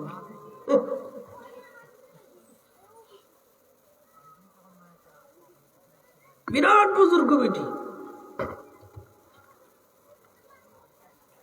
বেটার বউয়ের জ্বালায় শ্বশুর শাশুড়ির জীবন অতিষ্ঠ হয়ে যায়। সেই দিন এক বৃদ্ধ বাবার আর্তনাদ শুনলাম। তার 8টা সন্তান, 4টা মেয়ে, 4টা ছেলে, কিন্তু কোন সন্তানদের ঘরে তার জায়গা হয় নাই। বৃদ্ধ নামাজ পড়ে, দেখলাম খুব মুরব্বী, সরকারি চাকরি করত, এখন নিজে কাজ করে খায়।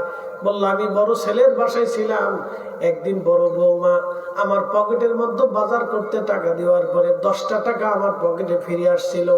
ওই পকেটে 10টা টাকা ফিরে আসার কারণে বড় বৌমা বলল, বাবা তুমি টাকা চুরি করো। কি বুঝেন নেই?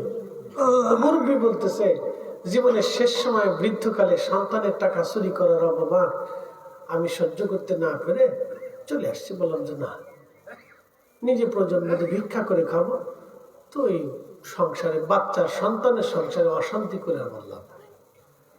বউ আর সন্তানের ভিতরে ঝগড়া ফসাতে হবে, এগুলি নিয়ে বিতৃষ্ণা বাড়বে, অশান্তি বাড়বে, চলে আসছি। বলেন তো, এই বৃদ্ধ লোকের সাথে ওই মহিলা জুলুম করছে।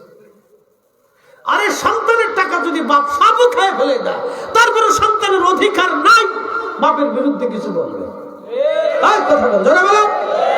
কোন সন্তানের অধিকার নাই।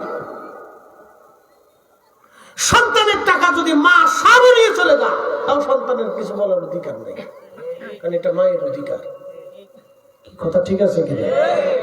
বৃদ্ধ বলতেছে 10 টাকা দিয়েছি, 10টা টাকা পকেটে বেঁচেছিল, ফেরত দিতে পারিনি, তাতে আমরা চোর বানাই ফেলেছি, আমি চলে আসছি।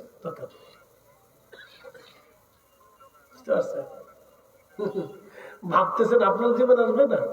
আসতে পারে। আমি নিজে দেখেছি, 3 ফুলার বাপ মাস্টার মানুষ, শেষ জীবনে ভিক্ষা করে মাদারি করে। আমার জীবনে আরে ভিক্ষা করতেছে বাসের ভিতরে, আমার কিছু ভিক্ষা দেয়। বৃদ্ধ, চুল দাড়ি পেকে গেছে, চামড়া ঘষিয়ে গেছে, বলতেছে আমি ইংরেজি টিচার ছিলাম, আমাকে কিছু ভিক্ষা দেয় বাবা। কি ব্যাপার? 3টা সন্তান। বড় বেটার বাড়ি গেলে বড় বউ ঝগড়া করে, মেজর বেটার বাড়ি গেলে মেজর বউ ঝগড়া করে, ছোট বেটার বাড়ি গেলে এটাও ঝগড়া করে। ছেলেরা কয় আব্বা ছোটর বাড়ি যাও, ছোট কয় আব্বা মেজর বাড়ি যাও, মেজর কয় আব্বা বড়োর বাড়ি যাও, বড় কয় আব্বা ছোটর বাড়ি যাও। ঘুরতে ঘুরতে বাবা অতিষ্ঠ হয়ে গেছে, ভিক্ষা করে খায়। বাবা মনে থাকলে আমার 2টি টাকা ভিক্ষা দাও। সেদিন আমার কাছে এত খারাপ লাগছিল, বিশ্বাস করে এত খারাপ আমার কাছে লাগছিল, বাসের ভিতরে বসে অতিষ্ঠ হয়ে গেছিল। আহা, দুনিয়াতে মানুষ এরকম হতে পারে। এই জন্য সমাজ ওয়াজ কি করব, আমাদের নারী সমাজদেরকে আমাদের ওয়াজ শোনাইতে হবে বেশি বেশি। এত পরিমাণে শুনাইতে হবে। নারীরা যদি ওয়াজ না বুঝে, নারীরা যদি ঠিক না হয়, আল্লাহর কসম করে বলে জাতির কোনোদিন পরিবর্তন হবে না। একটা নারী পারে তার সন্তানকে আদর্শমান সন্তান হিসেবে তৈরি করতে। কথা বলেন না কেন? নারী পারে। নারী ঠিক না হওয়া পর্যন্ত জাতি ঠিক হবে না, কোনোদিন হবে না। আপনি নামাজ পড়েন 5 ওয়াক্ত, আপনি ঠিক আছেন, কিন্তু আপনার স্ত্রী ঠিক নেই, দেখবেন আপনার ঘর ঠিক নেই, আপনি পারবেনই না। বাচ্চারা 24 ঘন্টা মার সাথে থাকে, মার থেকে ওরা শিখে। প্রিয় উপস্থিতি হাজিরিন, কথাগুলি শুনতে খারাপ শোনা যাবে, তারপর আমি আপনাদের এই কথাগুলি বললাম কেন? অত্যন্ত গুরুত্বপূর্ণ বিষয়। এইভাবে যদি চলে তাহলে আগামী জীবন অন্ধকারে নিমজ্জিত হবে। সারা পৃথিবীতে পিতামাতার অবাধ্য চরণ বেড়ে গেছে। শুধু বাংলাদেশে না, সারা পৃথিবীতে একই অবস্থা। সারা পৃথিবীতে একই অবস্থা। নবীজি বললেন, উম্মত সন্তানরা অধিকারে পিতামাতার থেকে বিচ্যুত হবে, অবাধ্য হয়ে যাবে। আহা, সেদিন তোমরা আল্লাহর আকাশ থেকে গজবের অপেক্ষা করতে থাকো, কিয়ামতের অপেক্ষা করো। এগুলি হলো কিয়ামতের ছোট আলামত। বড় কঠিন, বড় কঠিন। আল্লাহ নবী বলেন, আমার উম্মতেরা পিতামাতার চেহারার দিকে তুমি যদি মায়ার নজরে তাকাও, একটা কবুল হজের সওয়াব তোমার আমলনামায় দেওয়া হবে। একসাথে জোরে বলবেন আল্লাহু আকবার। না না হয় না, আরো জোরে বলেন আল্লাহু আকবার। আল্লাহুম্মা সাল্লি আলা সাইয়্যিদিনা মুহাম্মাদ ওয়া আলা আলি সাইয়্যিদিনা। একসাথে জোরে বলেন তো আল্লাহু আকবার। না, গলা ছেড়ে দেন, গলা ছেড়ে দেন। আল্লাহু আকবার। হাত উঁচা করে বলে নারে তাকবীর, নারে রিসালাত। আমরা মুসলমান হব, হাত নামান। আমরা মুসলমান হব শুধু শুরুতে না, নীতিতে। কথা ঠিক আছে কিনা? আমরা মুসলমান হব শুধু শুরুতে না, নীতিতে। কথা ঠিক আছে কিনা? কিসে মুসলমান হব? নীতিতে, আদর্শে, রাসূলের আদর্শের মুসলমান হব। আল্লাহ তৌফিক দান করুন। সকলে জোরে বলেন আমিন। শাহজালাল আমিনী আসলেন বুরহানুদ্দিনের সামনে। তার ছোট্ট কলিজার টুকরা সন্তানটাকে গৌর গোবিন্দ এই সিলেটে জবাই করেছিল। বুরহানুদ্দিনের ছোট্ট ছেলেটাকে গৌর গোবিন্দ বাবার চোখের সামনে ছেলেটাকে জবাই দিয়েছিল। নিষ্পাপ একটা ছেলেকে জবাই দিল। বুরহানুদ্দিনের হাত কেটে ফেলে দিল, যে হাত দিয়ে গরু কুরবানি দিয়েছিল।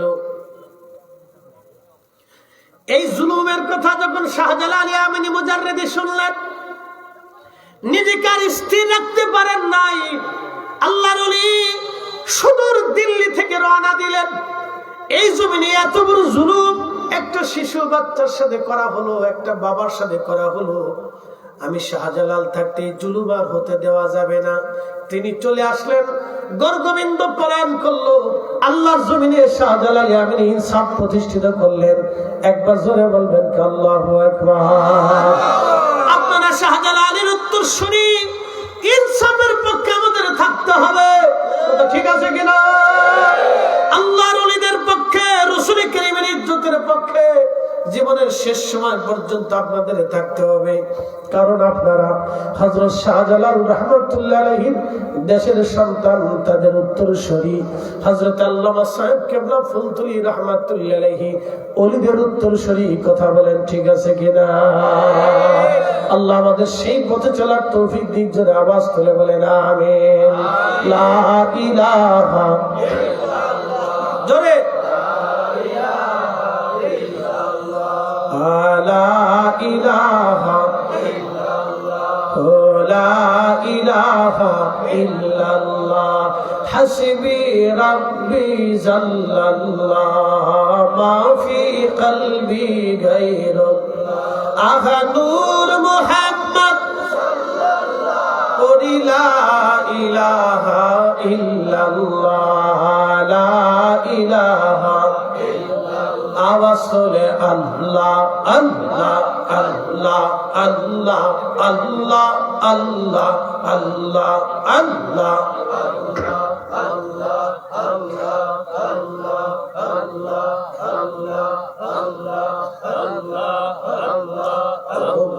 সুবহান কে পারে বুঝিতে তোমার শান আল্লাহ আল্লাহ আল্লাহ আল্লাহ আল্লাহ আল্লাহ জিন্দা কে মারিতে পারো জিন্দা কে মারিতে পারো মহারার পারো দিতে জান তুমি মহারার পারো দিতে জান কে পারে জিতে তোমার শান আল্লাহ আল্লাহ আল্লাহ আল্লাহ আল্লাহ বাগ সুবহান কে পারে জিতে তোমার শান আল্লাহ আল্লাহ জিন্দা কে মারিতে পারো জিন্দা কে মারিতে পারো মহারাজ পারো দিতে জান তুমি মহারাজ পারো দিতে জান কে পারে জিতে তোমার শান আল্লাহ আল্লাহ জবান খোলে আল্লাহ একসাথে আল্লাহ আল্লাহ আল্লাহ আল্লাহ আল্লাহ আল্লাহ আল্লাহ আল্লাহ আল্লাহ আল্লাহ তোমার দোস্ত হাবিবুল্লাহ আগে তারে বানাইয়া নূরের রূপে তৈয়ার করে রাখছো তারে লুকাইয়া তোমার দোস্ত হাবিবুল্লাহ আগে তারে বানাইয়া নূরের রূপে তৈয়ার করে রাখছো তারে লুকাইয়া পাক সুবহান কে পারে জিতে তোমার শান আল্লাহ আল্লাহ আল্লাহ আল্লাহ আল্লাহ জিন্দা কে মারিতে পারো জিন্দা কে মারিতে পারো মহারাজ পারো দিতে জান তুমি মহারাজ পারো দিতে জান কে পারে জিতে তোমার শান আল্লাহ আল্লাহ আল্লাহ আল্লাহ আল্লাহ জিন্দা কে মারিতে পারো জিন্দা কে মারিতে পারো মহারাজ পারো দিতে জান কে পারে জিতে তোমার শান আল্লাহ আল্লাহ আল্লাহ আল্লাহ আল্লাহ আল্লাহ আল্লাহ আল্লাহ আল্লাহ আল্লাহ আল্লাহ 1,24,000 পয়গম্বর বানাইয়া তোমার দোস্ত হাবিবুল্লাহ রাখছো তারে লুকাইয়া 1,24,000 পয়গম্বর বানাইয়া তোমার দোস্ত হাবিবুল্লাহ রাখছো তারে লুকাইয়া পাক সুবহান কে পারে জিতে তোমার শান আল্লাহ আল্লাহ আল্লাহ আল্লাহ জিন্দা কে মারিতে পারো জিন্দা কে মারিতে পারো মহারার পারো দিতে জান কে পারে জিতে তোমার শান আল্লাহ আল্লাহ আল্লাহ আল্লাহ আল্লাহ আল্লাহ আল্লাহ আল্লাহ আল্লাহ আল্লাহ আল্লাহ আল্লাহ তোমার লীলা খেলা কেউ বোঝে কেউ বুঝে না আল্লাহ তোমার লীলা খেলা কেউ বুঝতে পারে না কাউকে রাখো গাছ তহলাতে কাউকে রাখো বালাখানায় আল্লাহ তোমার লীলা খেলা কেউ যেতে পারে না আল্লাহ আল্লাহ আল্লাহ আল্লাহ আল্লাহর জিকির না করিলে দিল তো জিন্দা হইবে না। আল্লাহর জিকির আল্লাহর জিকির না করিলে দিল তো জিন্দা হইবে না। আল্লাহ আল্লাহু রে মন আল্লাহ করো জপনা। আল্লাহ আল্লাহ আল্লাহ আল্লাহ আল্লাহ আল্লাহ আল্লাহ আল্লাহ। গাছ বৃক্ষ তরুলতা সবুজ গাছের কচি পাতা, গাছ বৃক্ষ তরুলতা সবুজ গাছের কচি পাতা। জিকিরে লাইছে মাথা নয়ন খুইলা দেখো না গো। জিকিরে লাইছে মাথা নয়ন খুইলা দেখো না। আল্লাহ আল্লাহু রে মন আল্লাহ করো জপনা। আল্লাহ আল্লাহ আল্লাহ আল্লাহ আল্লাহ। আল্লাহর জিকির আল্লাহর জিকির না করিলে দিল তো জিন্দা হইবে না গো। আল্লাহর জিকির আল্লাহর জিকির না করিলে দিল তো জিন্দা হইবে না। আল্লাহ আল্লাহু রে মন আল্লাহ করো জপনা। আল্লাহ আল্লাহ আল্লাহ আল্লাহ আল্লাহ। আসমান জমিন গ্রহ তারা আল্লাহর জিকির করে তারা। আসমান জমিন গ্রহ তারা আল্লাহর জিকির করে তারা। মানুষ হইয়া তোমরা কেন আল্লাহর জিকির করো না। মানুষ হইয়া তোমরা কেন আল্লাহর জিকির করো না। আল্লাহ আল্লাহু রে মন আল্লাহ করো জপনা। আল্লাহ আল্লাহ আল্লাহ আল্লাহ আল্লাহ। আল্লাহর জিকির আল্লাহর জিকির না করিলে দিল তো জিন্দা হইবে না গো। আল্লাহর জিকির আল্লাহর জিকির না করিলে দিল তো জিন্দা হইবে না। আল্লাহ আল্লাহু রে মন আল্লাহ করো জপনা। আল্লাহ আল্লাহ। জবান খুলে আওয়াজ তুলে আওয়াজ তুলে আল্লাহ আল্লাহ আল্লাহ আল্লাহ আল্লাহ আল্লাহ আল্লাহ আল্লাহ। আইসো ভাবে যাইতে হবে ভেবে কেন ভাবো না। আইসো ভাবে যাইতে হবে ভেবে কেন ভাবো না। আদম ফরিদি ভেবে বলে আল্লাহর জিকির সাইরো না। আদম ফরিদি ভেবে বলে আল্লাহর জিকির সাইরো না। আল্লাহ আল্লাহু রে মন আল্লাহ করো জপনা। আল্লাহ আল্লাহ আল্লাহ আল্লাহ আল্লাহ আল্লাহ। আল্লাহর জিকির আল্লাহর জিকির না করিলে দিল তো জিন্দা হইবে না। আল্লাহর জিকির আল্লাহর জিকির না করিলে দিল তো জিন্দা হইবে না। আল্লাহ আল্লাহু রে মন আল্লাহ করো জপনা। আল্লাহ আল্লাহ আল্লাহ আল্লাহ আল্লাহ আল্লাহ আল্লাহ আল্লাহ আল্লাহ আল্লাহ আল্লাহ আল্লাহ আল্লাহ আল্লাহ। আল্লাহর জিকির আল্লাহর জিকির না করিলে দিল তো জিন্দা হইবে না। আল্লাহ আল্লাহু রে মন আল্লাহ করো জপনা।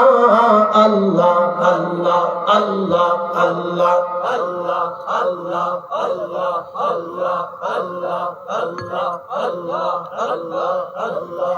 লা ইলাহা ইল্লাল্লাহু মুহাম্মাদুর রাসূলুল্লাহ সাল্লাল্লাহু আলাইহি ওয়াসাল্লাম। আল্লাহ আমাদেরকে তার আইনের ভিতরে থেকে নিজেদের জীবনকে পরিচালিত করার তৌফিক আল্লাহ নসিব করুন। জোরে বলেন আমিন। কিয়ামতের অনেকগুলি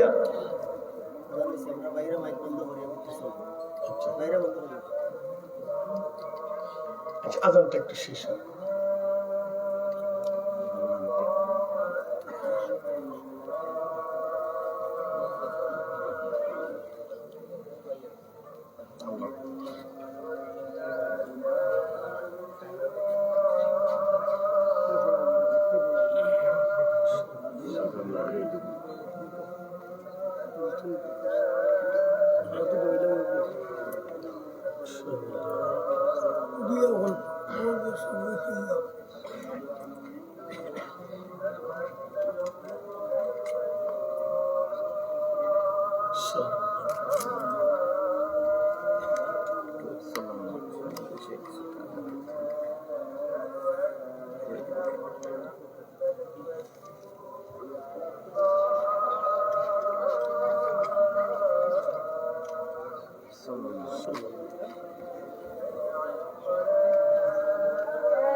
আমরা বসি সবাই। জি, আমরা সবাই বসি।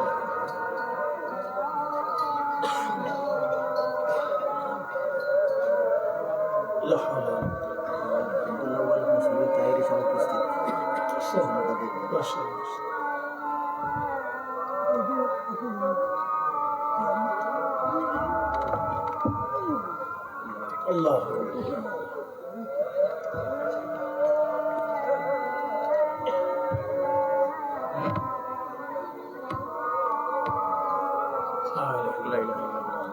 اللهم صل وسلم اللهم رب هذه الدعوة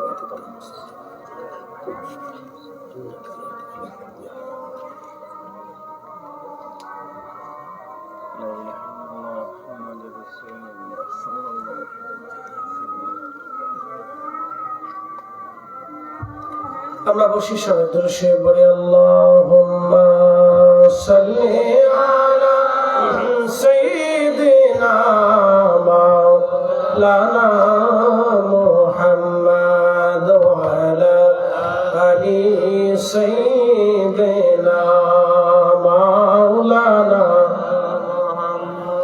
উড়ে যাও রে মাহফিলের হাওয়া, যাওরে উড়ে মদিনা, আমাদের দরুদ পৌঁছে দিও নূর নবীজির পাক রওজায়। আল্লাহুম্মা সাল্লি আলা সাইয়্যিদিনা মাওলানা মুহাম্মদ ওয়া আলা আলি সাইয়্যিদিনা।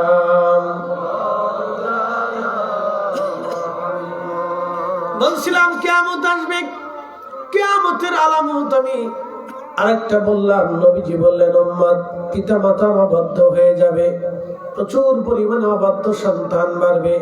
তখন তোমরা কিয়ামতের আলামত, কিয়ামতের জন্য অপেক্ষা করো। আরেকটা আলামত নবীজি বললেন আমার উম্মতরা তোমরা শোনো, প্রচুর পরিমাণে বেহায়াপনা বাড়বে, জেনা বেড়ে যাবে। সারা পৃথিবী ব্যাপী আপনি যদি তাকান শুধু জেনা আর জেনা। উন্নত বিশ্ব আপনি যদি দেখেন শুধু জেনা আর জেনা, শুধু জেনা আর জেনা। অনেকে উন্নত বিশ্বের দিকে যদি তাকায় দেখেন, দেখবেন অনেক সন্তানের কোনো বাবার পরিচয় নাই। আল্লাহর নবী বললেন প্রচুর পরিমাণে জেনার সংখ্যা বাড়বে, বেহায়াপনা বাড়বে, প্রকাশ্যভাবে নারীরা নাচানাচি করবে, প্রকাশ্য পরিমাণে বেহায়াপনা হবে।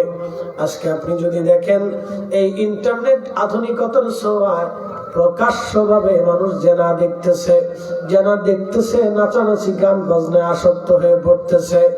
বাংলাদেশ শুধু না, পৃথিবীর কোটি কোটি কোটি কোটি মানুষ এই গান বাজনার সাথে সম্পৃক্ত। 800 কোটি মানুষের ভিতরে আপনি যদি তাকান তাহলে একবারে মিনিমাম হলো 700 কোটি মানুষ সরাসরি গান বাজনার সাথে সম্পৃক্ত।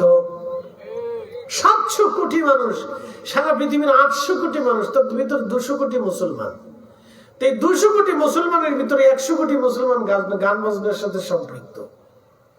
বাকি অমুসলিমদের সবাই এই গান বাদ্যের সাথে, বেহায়াপনার সাথে সম্পৃক্ত, কোনো সারাসারি নেই। দেখেন আপনি সারা পৃথিবীতে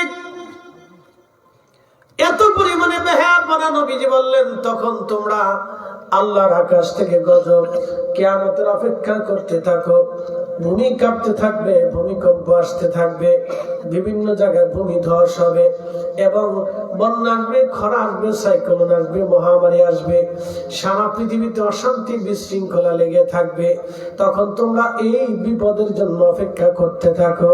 বলে কোন বিপদ? সারা দুনিয়াতে যখন বেহায়াপনা ছড়িয়ে যাবে, কোথায় আপনি পালাবেন? পালানোর মতো কোথাও জায়গা থাকবে না। আপনি যদি ভাবেন যে ভূমিকম্প আসলে, এই বিপদ আসলে আপনি মাটির গর্তের মধ্যে পালাবেন, তাও হবে না। আল্লাহ বলেন ইজা সুলসিলাতিল আরদু সিলসালাহা, পৃথিবী কাঁপতে থাকবে, পৃথিবী কাঁপতে থাকবে। ওয়া আখরাজাতিল আরদু আসকালাহা, আর মাটি সেই দিন মানুষ মাটির ভিতর থেকে যাহা কিছু আছে সবকিছু মাটিগুলি বের করে দিবে। আর মানুষেরা বলবে এটার কি হলো? আজ পৃথিবী আপন প্রকম্প কেমন প্রকম্পিত হচ্ছে, এইগুলি কেন কাঁপতেছে? পালানোর মতো কোনো জায়গা হবে না। ভাববেন আপনি সাগরের মধ্যে পালিয়ে যাবেন, তাও হবে না। আল্লাহ জবাব দিয়ে দিলেন ওয়া ইদাল বিহারু ফুজ্জিরাত, আকাশ সমুদ্র উদ্দোলিত হয়ে যাবে, সমুদ্রের সমস্ত পানিগুলি জমিনের মধ্যে আছাড় মারবে। সাগরে পালাতে পারবেন না, জমিনের ভিতরে পালাতে পারবেন না। ভাবলেন আপনি বিমান নিয়ে আকাশে পালিয়ে যাবেন, তার সুযোগ হবে না। আল্লাহ বলেন আকাশ ভেঙে ভেঙে পড়তে থাকবে। ওয়া ইদাল কাওয়াকিবু তাসারাত, নক্ষত্র রাজিগুলি ভেঙে ভেঙে পড়তে থাকবে, আপনি সেখানেও পালাতে পারবেন না। ভাবলেন আপনি পাহাড়ের গুহার ভিতরে যায় লুকায় থাকবেন, তাও হবে না। আল্লাহ বলেন ইয়াউমা ইয়াকুনুন নাসু কাল ফারাশিল মাবসুস, মানুষ সেদিন বিক্ষিপ্ত পতঙ্গের মতো ছোটাছুটি করবে, পালানোর চেষ্টা করবে। আল্লাহ বলেন ওয়াতাকুনুল জিবালু কাল ইহনিল মানফুস, আল্লাহর পাহাড় ভূমি থেকে ছিটকে ধ্বনিত পশম যেইভাবে উড়ে উড়ে বাতাসের সাথে চলে যায়, আল্লাহ বললেন সেদিন পাহাড়গুলি ধ্বনিত পশমের মতো উড়ে উড়ে উড়ে উড়ে তারা বিলীন হয়ে যাবে। পাহাড়ের অস্তিত্ব পৃথিবীতে থাকবে না। দুনিয়ার সবচেয়ে বড় পাহাড়ের নাম হচ্ছে মাউন্ট এভারেস্ট। এর উচ্চতা আছে 29,000 ফিট। বিরাট বড় এই পাহাড়টা পশমের মতো আকাশের দিকে উড়ে চলে যাবে, কিচ্ছু মনে হবে না। আপনি যদি মালদ্বীপে যান তাহলে আপনি দেখবেন বিমান থেকে দেখা যায় মালদ্বীপটা মনে হয় সাগরের ভিতরে কচুরি পানার মতো ভেসে আছে। একটা ছোট্ট দেশ, আমি কয়েকদিন আগে মাহফিলে গিয়েছিলাম, ছোট্ট একটা দেশ, মনে হয় কচুরি পানা যেমন পুকুরের মধ্যে ভেসে থাকে, একটা মহাসাগরের ভিতরে মালদ্বীপ কচুরি পানার মতো ভেসে আছে। আহা, কি আশ্চর্য! সৃষ্টির কাছে, আল্লাহ শক্তির কাছে সৃষ্টি একেবারে অসহায়, কিচ্ছু না। মহাসাগরে বিরাট দানবীয় বড় বড় জাহাজ সাগরের ভিতরে ঘুরে বেড়ায়। একটা জাহাজের ভিতরে ফুটবল খেলার মাঠ আছে, স্টেডিয়াম আছে, 16 তলা 18 তলা একটা জাহাজ। কল্পনা করতে পারবেন এত বড় বড় জাহাজ, একটা জাহাজে 16 তলা 20 তলার মতো এত বড় একটা জাহাজ। সমুদ্রের মধ্যে যখন সমুদ্রে আঘাত করে পানিতে, তখন এই জাহাজগুলি দুলতে থাকে, কাঁপতে থাকে, দুলতে থাকে, কাঁপতে থাকে। তার অর্থ কি জানেননি? সাগরের ভিতরে ছোট এই জাহাজ জাহাজগুলি তেমন কিছুই না, যত বড় জাহাজ আপনি বানান, মহাসাগরের ভিতরে জাহাজগুলি তেমন কিছুই না। আপনি যত বড় দেশ গঠন করেন না কেন, আল্লাহর সৃষ্টির কাছে এইগুলি কিছুই না। তাম পৃথিবীর 13 লক্ষ পৃথিবী এক জায়গা করলে যত বড় হবে, একটা সূর্য হবে তত বড়। একসাথে জোরে বলবেন কি আল্লাহু আকবার। 13 লক্ষ পৃথিবী এক জায়গা করলে যত বড় হবে, একটা সূর্য হলো তত বড়। 200 কোটি সূর্যকে এক জায়গা করলে যত বড় হবে, তার থেকে বহু বহু গুণ বড় হলো একটা ব্ল্যাক হোল নক্ষত্র। ওই ব্ল্যাক হোলের মতো 10,000 কোটি নক্ষত্র দিয়ে একটা গ্যালাক্সি আল্লাহ সৃষ্টি করেছেন, একটা ছায়াপথ আল্লাহ নির্মাণ করেছেন।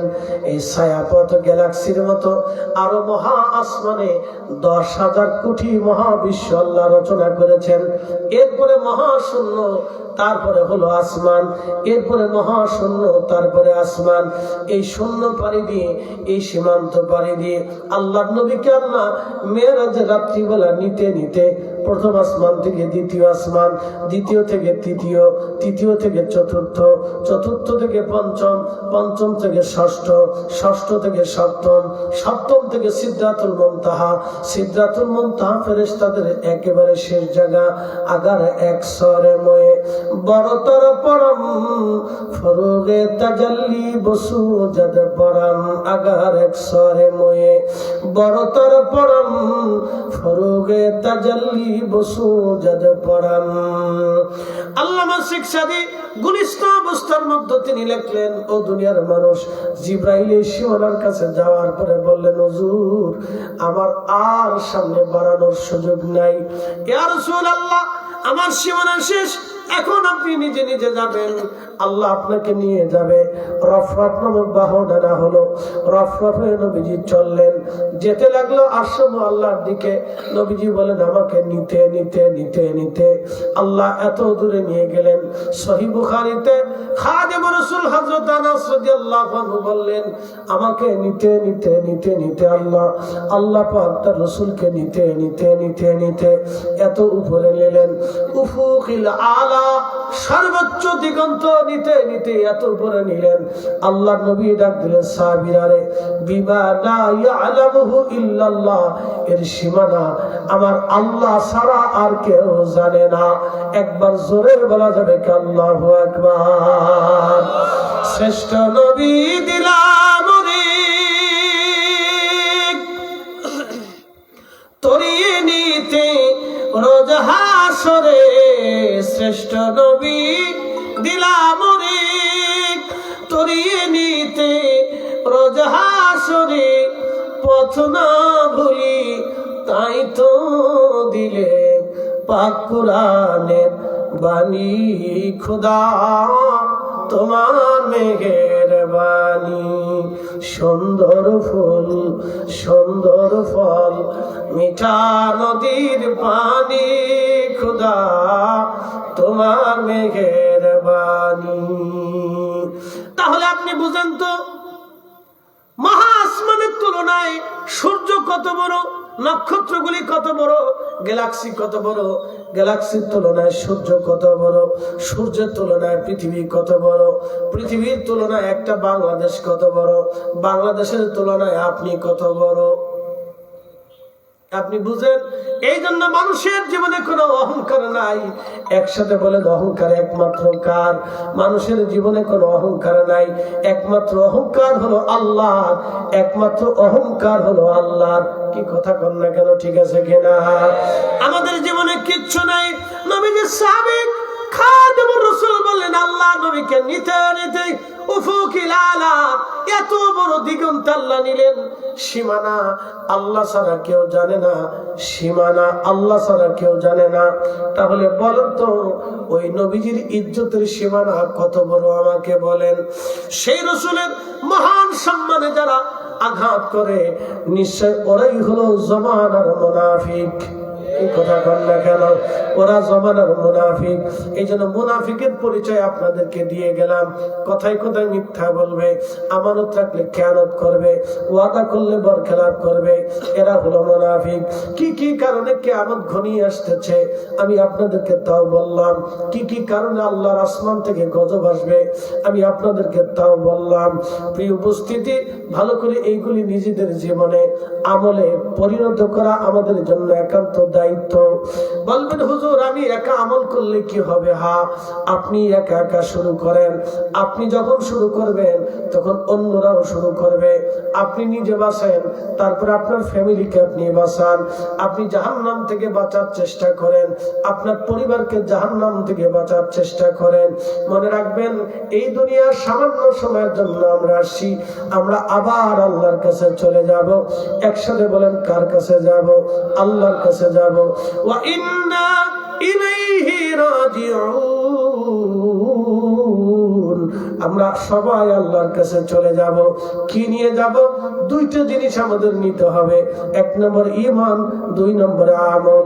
এক নম্বরে ঈমান, দুই নম্বরে আমল।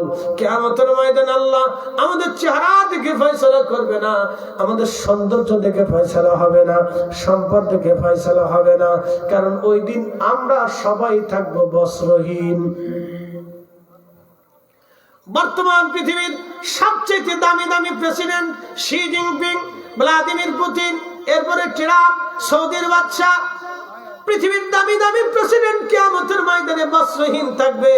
4 পয়সাও তাদের মূল্য থাকবে না। আসতে বলবেন না, জোরে বলেন।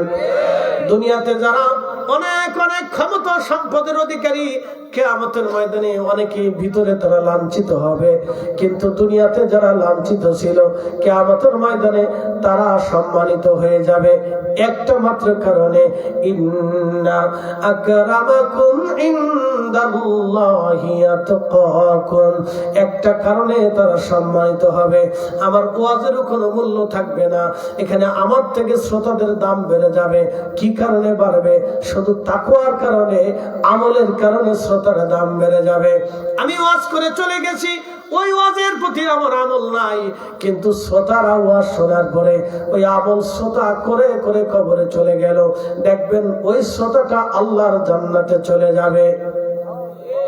আসতে বলবেন না, জোরে বলেন। শ্রোতা আল্লাহর জান্নাতে চলে যাবে। প্রিয় উপস্থিতি হাজিরিন, ভালো করে শুনে যাবেন ভাই আমার। আমরা কিয়ামতের ময়দানে আল্লাহর আদালতে দাঁড়াবো। এই জন্য যে কথাগুলো আমি বললাম, শ্রোতা বক্তা সবাইকে আমল করার তৌফিক আল্লাহ দান করুন। আওয়াজ তুলে জোরে বলেন আমিন। না হয় না, আর একটু জোরে আওয়াজ তুলে বলেন আমিন। তেলের গাড়ি তেলে চলে, হাওয়ার গাড়ি হাওয়ায় উড়ে, বিনা তেলে চালায় গাড়ি নবী সুলাইমান। আমরা সেই মুসলমান, আমরা সেই মুসলমান। আল্লাহ আমাদেরকে মুসলমান হওয়ার তৌফিক দান করুন, জোরে বলেন আমিন। আল্লাহ শ্রোতা বক্তা সবাইকে কথাগুলির উপর ইস্তেকামত থাকা তৌফিক দিক। কিয়ামত আসবে, এই সমস্ত মুসিবত থেকে যদি আপনি বাঁচতে চান তাহলে অবশ্যই আপনাকে মুমিনের কাতারে ফিরে আসতে হবে। ভাই আমার, আমি আপনাদেরকে আল্লাহ রসুলের কিছু নির্দেশনা শোনাইলাম। এগুলি শ্রোতা বক্তা যারা কমিটি যারা আয়োজন করছেন, আল্লাহ সবাইকে আমলের পরিণত করার তৌফিক দিক। নিজেদের জীবনে, পারিবারিক জীবনে, সামাজিক জীবনে এগুলি বাস্তবায়ন করব। ভাই আমার, এই কথাগুলি আমরা শোনাটা জরুরি। মুসলমান আমরা, আল্লাহ আমাদেরকে সৃষ্টির শ্রেষ্ঠ জাতি হিসেবে আমাদেরকে আল্লাহ অভিহিত করেছেন।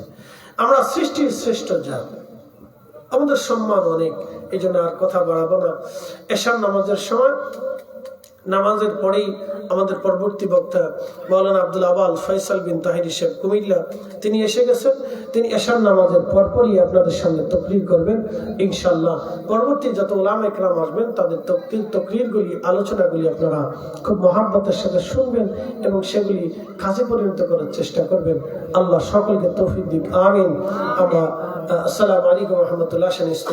আস্তাগফিরুল্লাহ রাব্বি মিন কুল্লি যামবি ওয়া আতুবু ইলাইহি। আস্তাগফিরুল্লাহ ইন্নাল্লাহা গফুরুর রহিম। আল্লাহুম্মা আমিন।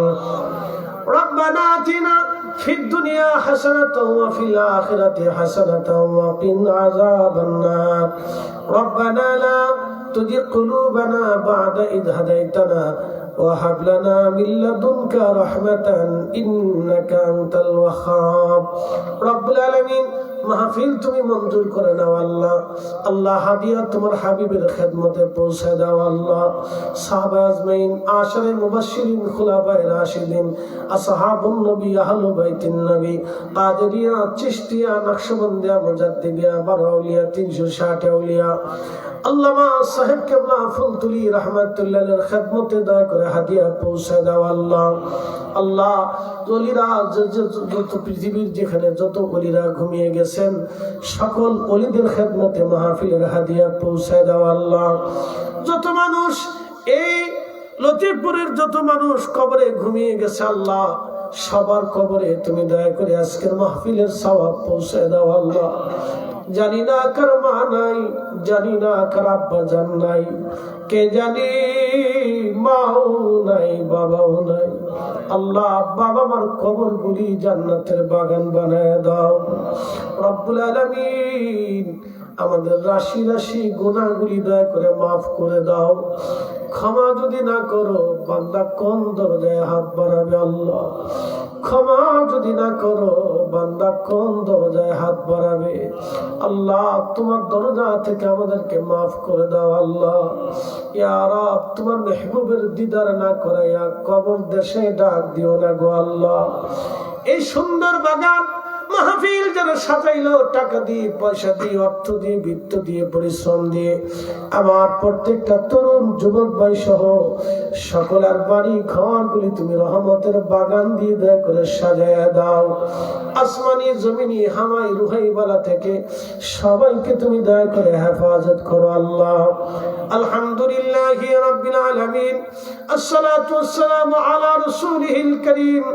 সাকারাতের বিছানা, মওতের যন্ত্রণা, কঠিনের সময় আমাদের জবানে জারি করা মধুর কালেমা লা ইলাহা ইল্লাল্লাহ মুহাম্মাদুর রাসূলুল্লাহ সাল্লাল্লাহু আলাইহি ওয়াসাল্লাম। আসসালামু আলাইকুম ওয়া রাহমাতুল্লাহি ওয়া বারাকাতুহু।